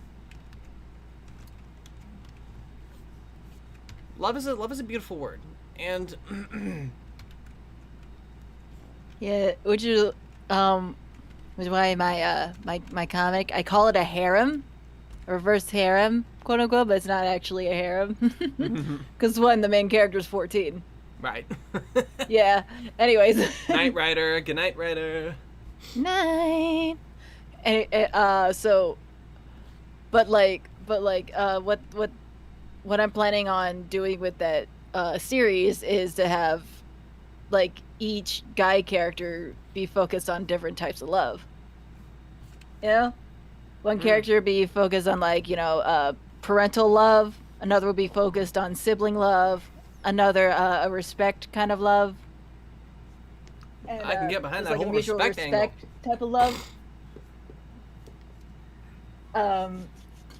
And the fourth one is more like a platonic love, like between friends.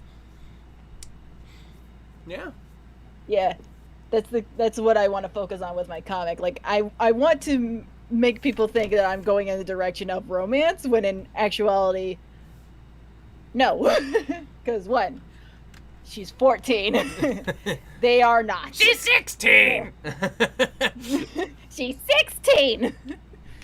She's 14. They are not. This is not that kind of fucking like anime. This is not that kind of story. Here. Don't worry, it's not that kind of story. Don't worry, it's not that kind of story.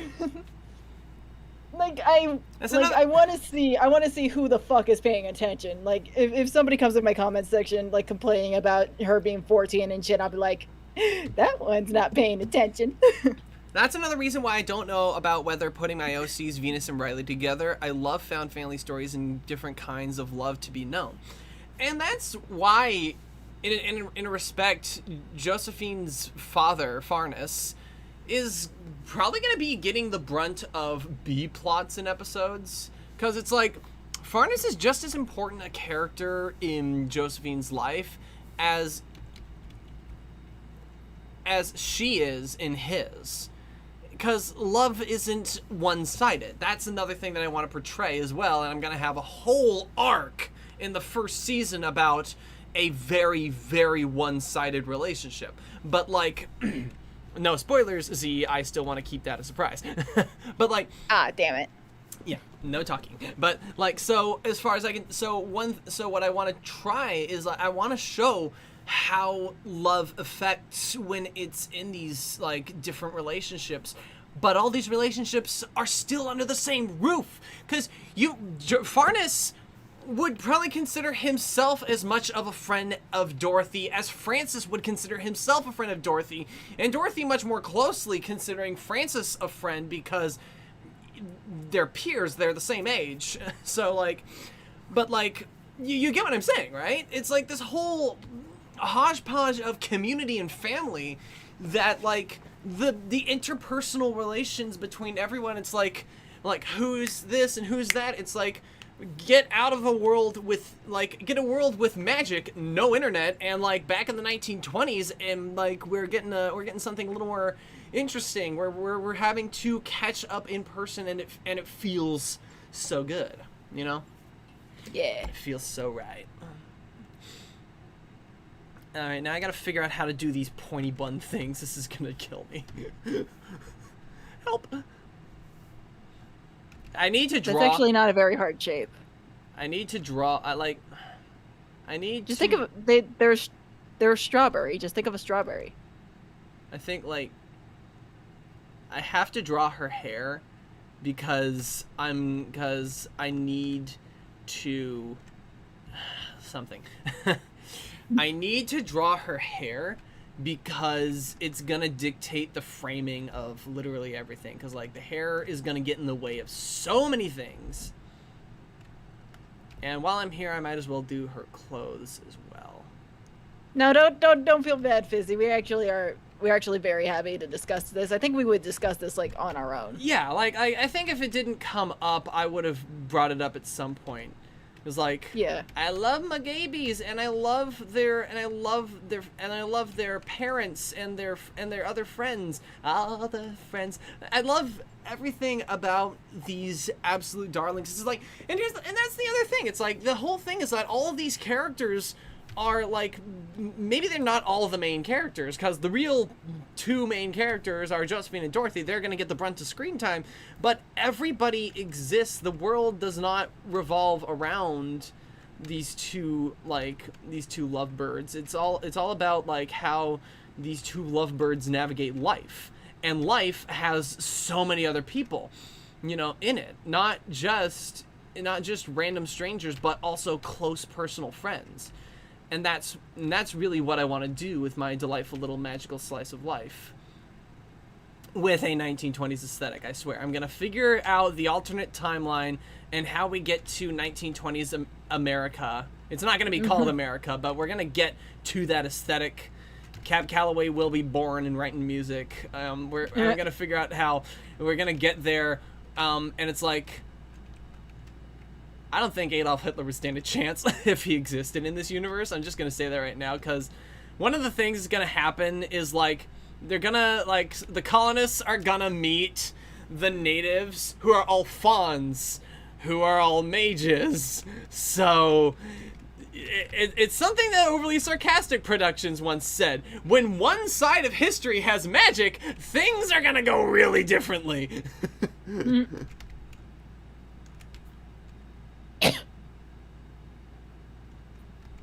It's like the relationship is going to be very different. And yes, the colonizers will get a piece of the land.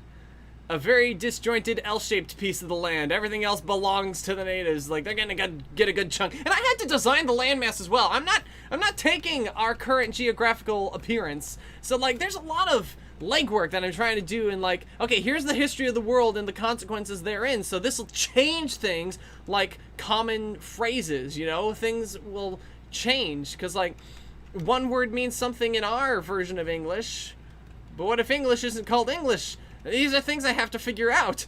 It's like, so. Guess what Antarctica is called? Go on, guess. I've actually written this down so far. Guess what Antarctica is called? I'm trying to think of the opposite of ant. Uncle Arctica? No. Antarctica, the continent, is called South Arctic. Yay. That's it. Oh, guess what I called Australia in that area.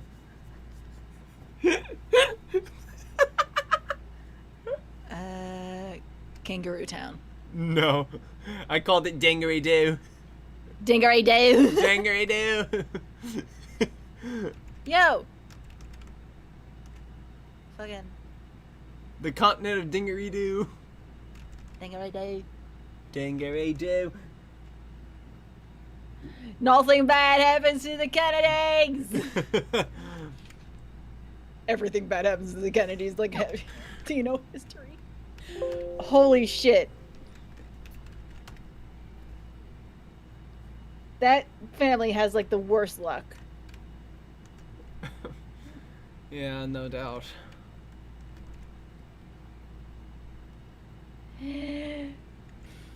Anyways, so, like, my harem, like, okay, there's okay, there's this one character, he, like,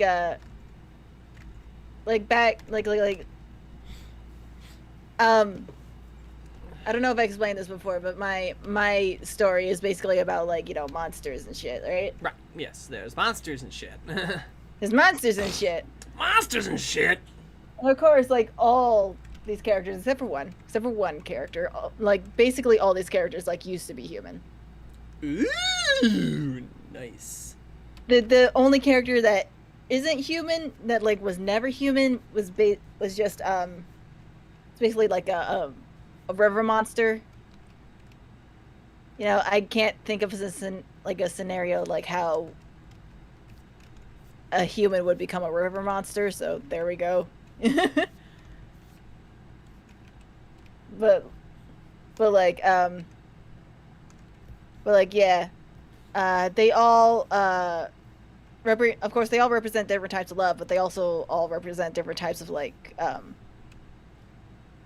different types of, like, you know, mental issues. Like, one of them has separation anxiety, another one has depression, another one has anger issues. Oof. You know, stuff like that. I still don't know what the fourth one will have. Like, I thought about it at one point, but I forgot to write it down, so I completely forgot. Oh, so man. I realized, okay, I need to talk about something because this is insane. So, once upon a time, Duckheart and this superhero universe were the same universe, but since I completely rewrote the history of the world of Duckheart, or I'm at least trying to, and the superhero universe relies on a lot of stuff in the world as we know it, then, well, the superhero universe is completely different. And I realized that I had this thing. I was thinking about your anger issues monsters. Like, if it's another fire-based monster that has anger issues, I swear. But like, he's not fire-based, but he could create fire if he wanted to. And I was thinking about like how, man, wouldn't it be great if I did like the calm, peaceful fire guy and the rage-filled water guy. But I realized, oh wait, it would make sense. It would make sense because like there is a peacefulness to like, you know, fire. Oh yeah, because fire. it gives you warmth and life and stuff. Yeah, but here's the funny thing. I realized, oh, I did do that. So I have this superhero team who are basically magical girls. They are called Team Hearts, right? They're a team of magical girl warriors who are themed around the heart, and their outfits are heart themed. Their powers have a heart motif. Blah blah blah. They're called the Hearts. Their lockets that give them their powers are in the shape of hearts. So you have the Queen of Hearts, Blue Heart, Brave Heart, Strong Heart, and Kind Heart. And these make up the essentials of what would be referred to by TV tropes as the 5-man band. And what I realized is that I flipped around 2 of the roles in the 5-man band. So like the power sets are all based magically, right? So yeah. But they're also like based in like how the wielder of the powers sees it as well, perceives it, and what have. So there's a lot of like, because the leader is the Queen of Hearts and she loves retro sci-fi aesthetic. That's the aesthetic that permeates the team. Now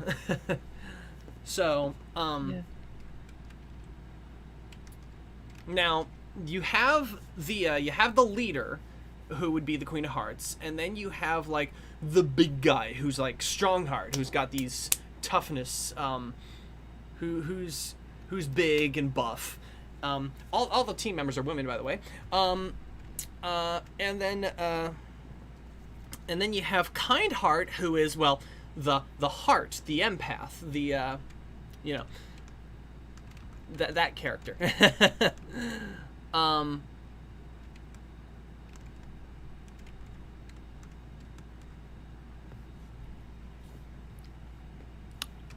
Can I get back to my thing? And anyway, and then of course there's the smart guy and the Lancer, and those 2 character roles. But like the funny thing is that some of the powers are really kind of, it's like the powers they were destined for were kind of built for some of the opposites. So like the smart guy has kind of what the Lancer would want, like 2 big gauntlets, 2 big punch 'em up gauntlets, and the Lancer has the smart guy's set. It's like some time travel based magic that has kind of like a rewind, fast forward, pause motif, and a very techie look to their power set. So it's like, so it was kind of like flipping around the roles there a little bit. So the Lancer, the more hot-headed one, has a cool color palette, and the smart guy, the more level-headed, has a warm red color palette. So yeah, you can get back to your thing. Okay. So yeah, I gotta make a correction because only two of them were human at one point. The other 2, never human. Anyways. That would be the vampire and the river monster. I wanted the vampire to like, you know, like have like 2 types of vampires that were like transformed into vampires by other vampires, and then like vampires who were like always vampires. You know, and that's this character. He was always a vampire, and I want him to, and I wanted him to be a vampire, to be like, you know, to be a vampire. He was always a vampire because he's the one with anger issues. Like, I'm gonna say that right now because it's like obvious from the get-go. This dude has anger issues. Okay. He's like super angry, like towards the human race. I didn't want him to like be human at all because like I didn't want him to Wouldn't have make like, a lot. you know, Wouldn't any make a lot of sense if that were the case, because he'd have he'd have some kind of sympathy, you know, if he was a human at one point. Yeah, like some kind of sympathy. And I was playing around with the idea of he experiments with like, you know, potions and magic all the time, and I was thinking like maybe at one point he was like, you know, playing with the idea of becoming human because he had a human girlfriend and he didn't want to live without her. No. But, you know, hold on, how, let's see, hold on, I need to look something up. All right.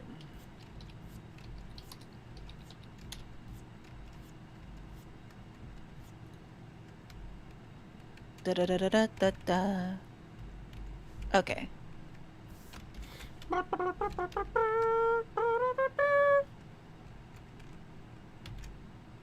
So. Okay. Okay, so let's see. I was originally playing with the idea of him being from the not being from the Victorian era, but like that's his favorite era.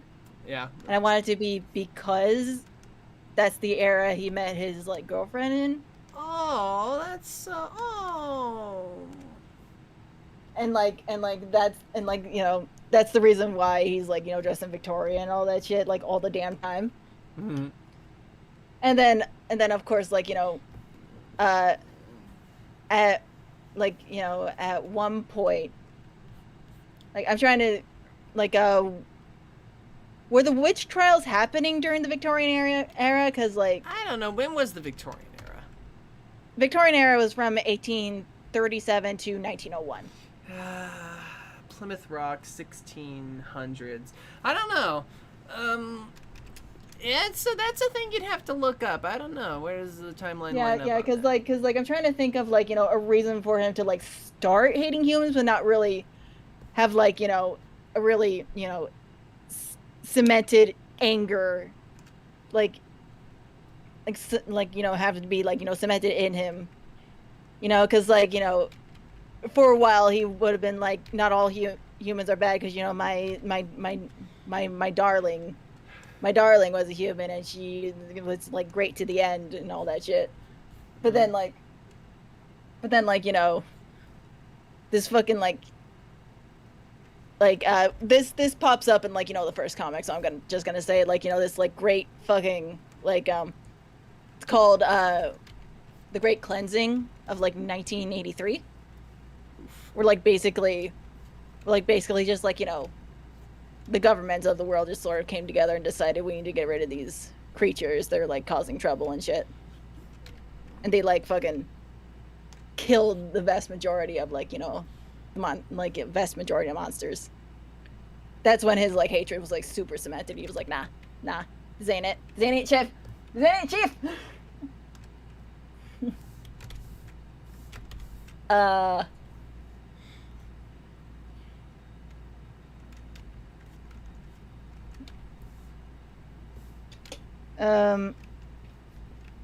What was I saying? And okay, I wanted to talk about the parental love guy. That's right.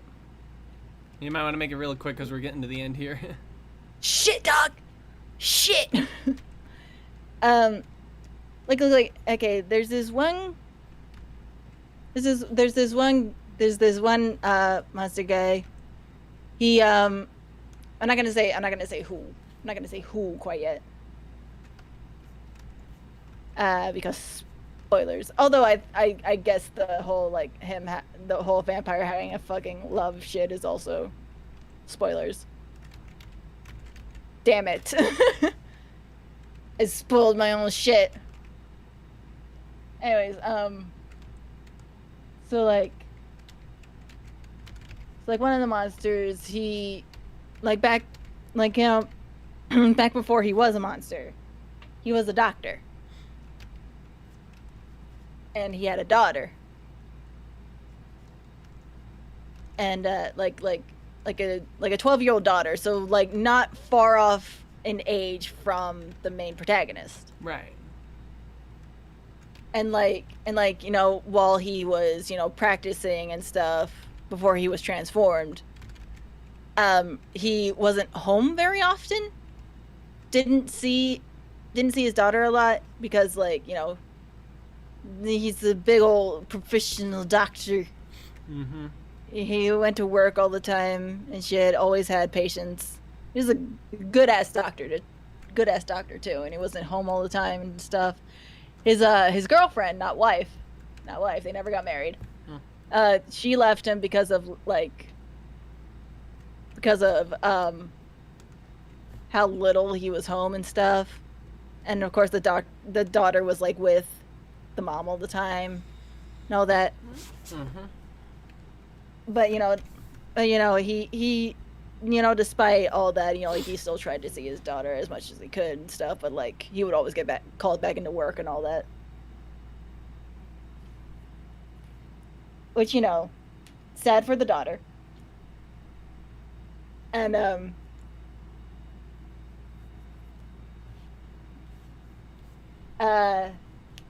and like, you know, on like ironic thing, like on his one day off, the daughter was with the mom. For one reason or another, I'm not really sure why. Yeah, she was probably with the mom. I'm not sure why yet, but like the daughter was with the mom, and like you know, it's his one day off and for freaking ever. Of course he wanted to see his daughter, but can't because reasons. Can't think of reasons yet. But maybe it's not his thinking, weekend. Yeah. Oh yeah. It's not his weekend. There we go. It's not his weekend to like see his daughter and all that. But he a few days before his day off, he gets scratched by a patient. And then of course you know, he starts feeling weird after that, but he thought, it's probably just a flu. I'll just take some medicine, I'll get over it, you know, and shit like that. Well, he's a doctor. I should trust his opinion.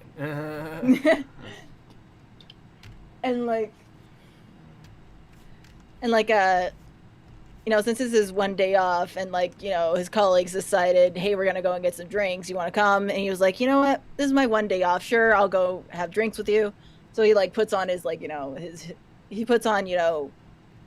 like, you know, best casual clothes, like his nicest casual clothes, because that's the kind of person he is. Yep. It's still like, you know, a button-up shirt and like jeans, but still. Yeah. Anyway. So like he goes out.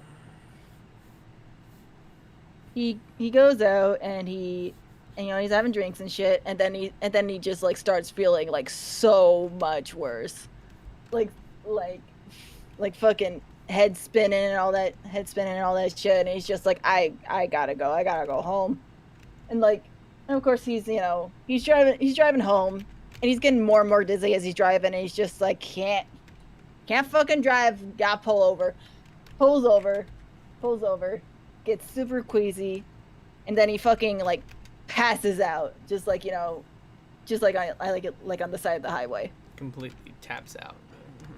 Just straight up, just like fucking passes out. He's gone, bitch. He's gone. And when he wakes up, he's like nude, and covered in blood. He doesn't know whose blood it is, and he doesn't remember what the fuck happened last night. So yeah, just like of course he examines his own body, doesn't see any scratches or anything, and he's just like, what the fuck? What's going on? and like, you know, in this universe, like, people do know of monsters, and he like thought back to that patient, and he was like, the patient was acting really strange, and he looked at his, like, you know, the part of his arm where, like, you know, the patient scratched him, and like the scratch is just gone, and that's when he knew, oh shit, oh no, oh no, Whoop. oh no, Oh, balls. oh no. And he's like, you know, he's a doctor. He was trained to save lives, and he knows. He knows this ain't kosher. I'm gonna be killing people and shit. And so he just runs. He just starts running, doesn't fucking stop. Yo, Yeah. doesn't know where he's going. He just fucking bolts it. and like I'm thinking, like, for him, since like the patient who scratched him wasn't fully transformed yet, I'm thinking that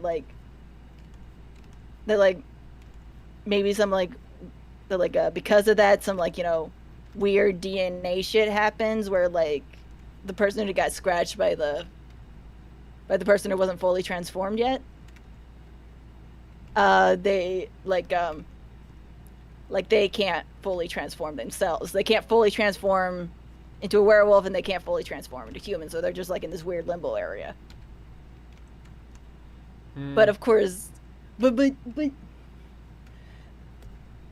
so yeah, he's a dog person. He's got dog ears with a dog tail. He's adorable. I love him. No. But of course, like, during, like, you know, the full moon and shit, he, like, still gets, like, you know, bloodthirsty.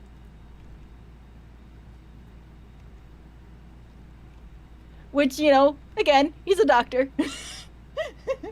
So that's gotta be, like, hell and a half for him to have to fucking deal with.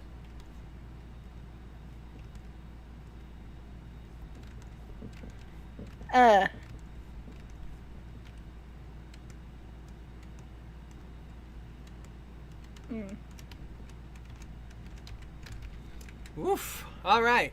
Well, I think this is probably where we stop off for the night.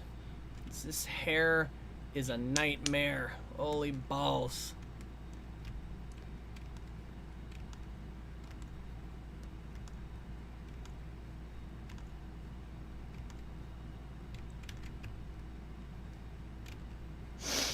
This goddamn hair.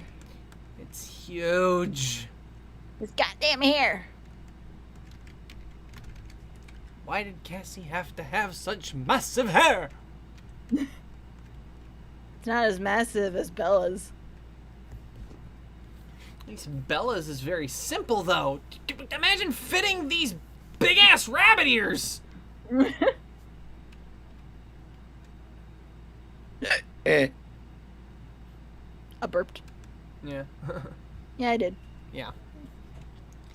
Speaking of big-ass rabbit ears, I need to make the base of these a lot wider than I made it. Actually, the color looks like the bunny from Mario Galaxy, doesn't it?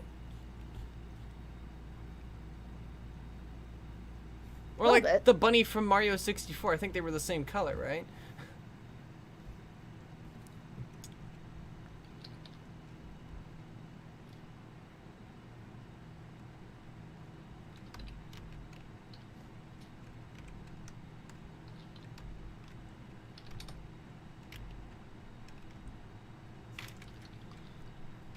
I'm trying to see, like, let's see. Early modern Europe. There were trials in the 15th century and early 16th century, but then The Red Scare went into decline before becoming a major issue again and peaking in the 17th century. So yeah, that's the 1800s. How long in the 1800s? No, that's 16. Wait. No, I'm getting my shit. Your century's No, that's getting the all mixed 1600s. up, huh? 17th century is the 1600s. Yeah. 17th century is Yeah. the 1600s. Yeah. Okay. It's not talking about there being like a total like worldwide like witch sort of pandemic in the 1800s. I'm not seeing it. Late 1700s, but not 1800s at all.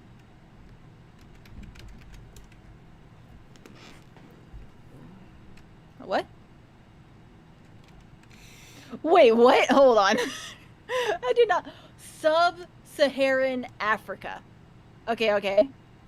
Was that's everything below the Sahara Desert, right? I think so, yeah. Sub-Saharan Africa. Witch hunts against children were reported in the BBC in 1999 in the Congo. I did not know this. Can't the freaking colonizers leave people alone?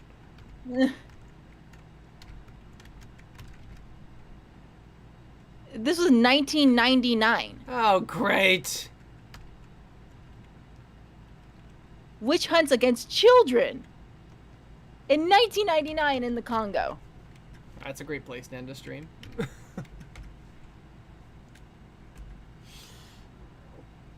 Alright, I think this will probably... Hold on. Audrey I. Richards, in the journal Africa, relates in 1935 an instance when a new wave of witch finders, the Bamukapi, I don't know if I pronounced that right, appeared in the villages of the Bemba people of Zambia. They dressed in European clothing and would summon the headman to prepare a ritual meal for the village. When the villagers arrived, they would view them all in a mirror and claimed they could identify witches with this method. Huh. Ugh.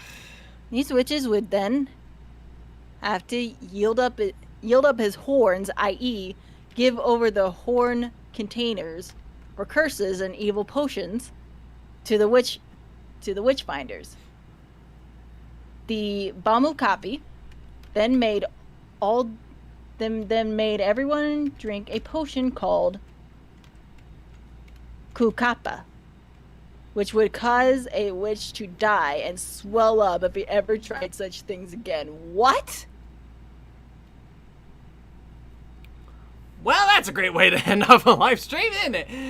Alright, let's have a look at what we got so far. This is gonna be insane. Okay, let's see.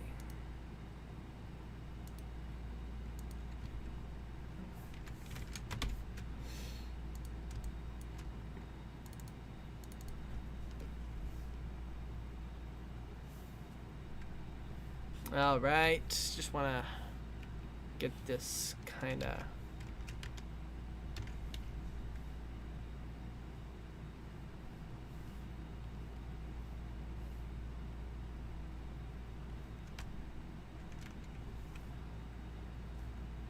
Let's have a look at what we got so far. Yep, I think that's pretty good. There we are. I'll finish this eventually. But until such a time actually crops up, thank you all for joining me. Thank you all so much. Thank you, Z, as well. Thank you. It's been too long. Yay. And until the next time, take care, stay safe, and be kind in all that you do. Goodbye, everyone. Bye-bye. Bye.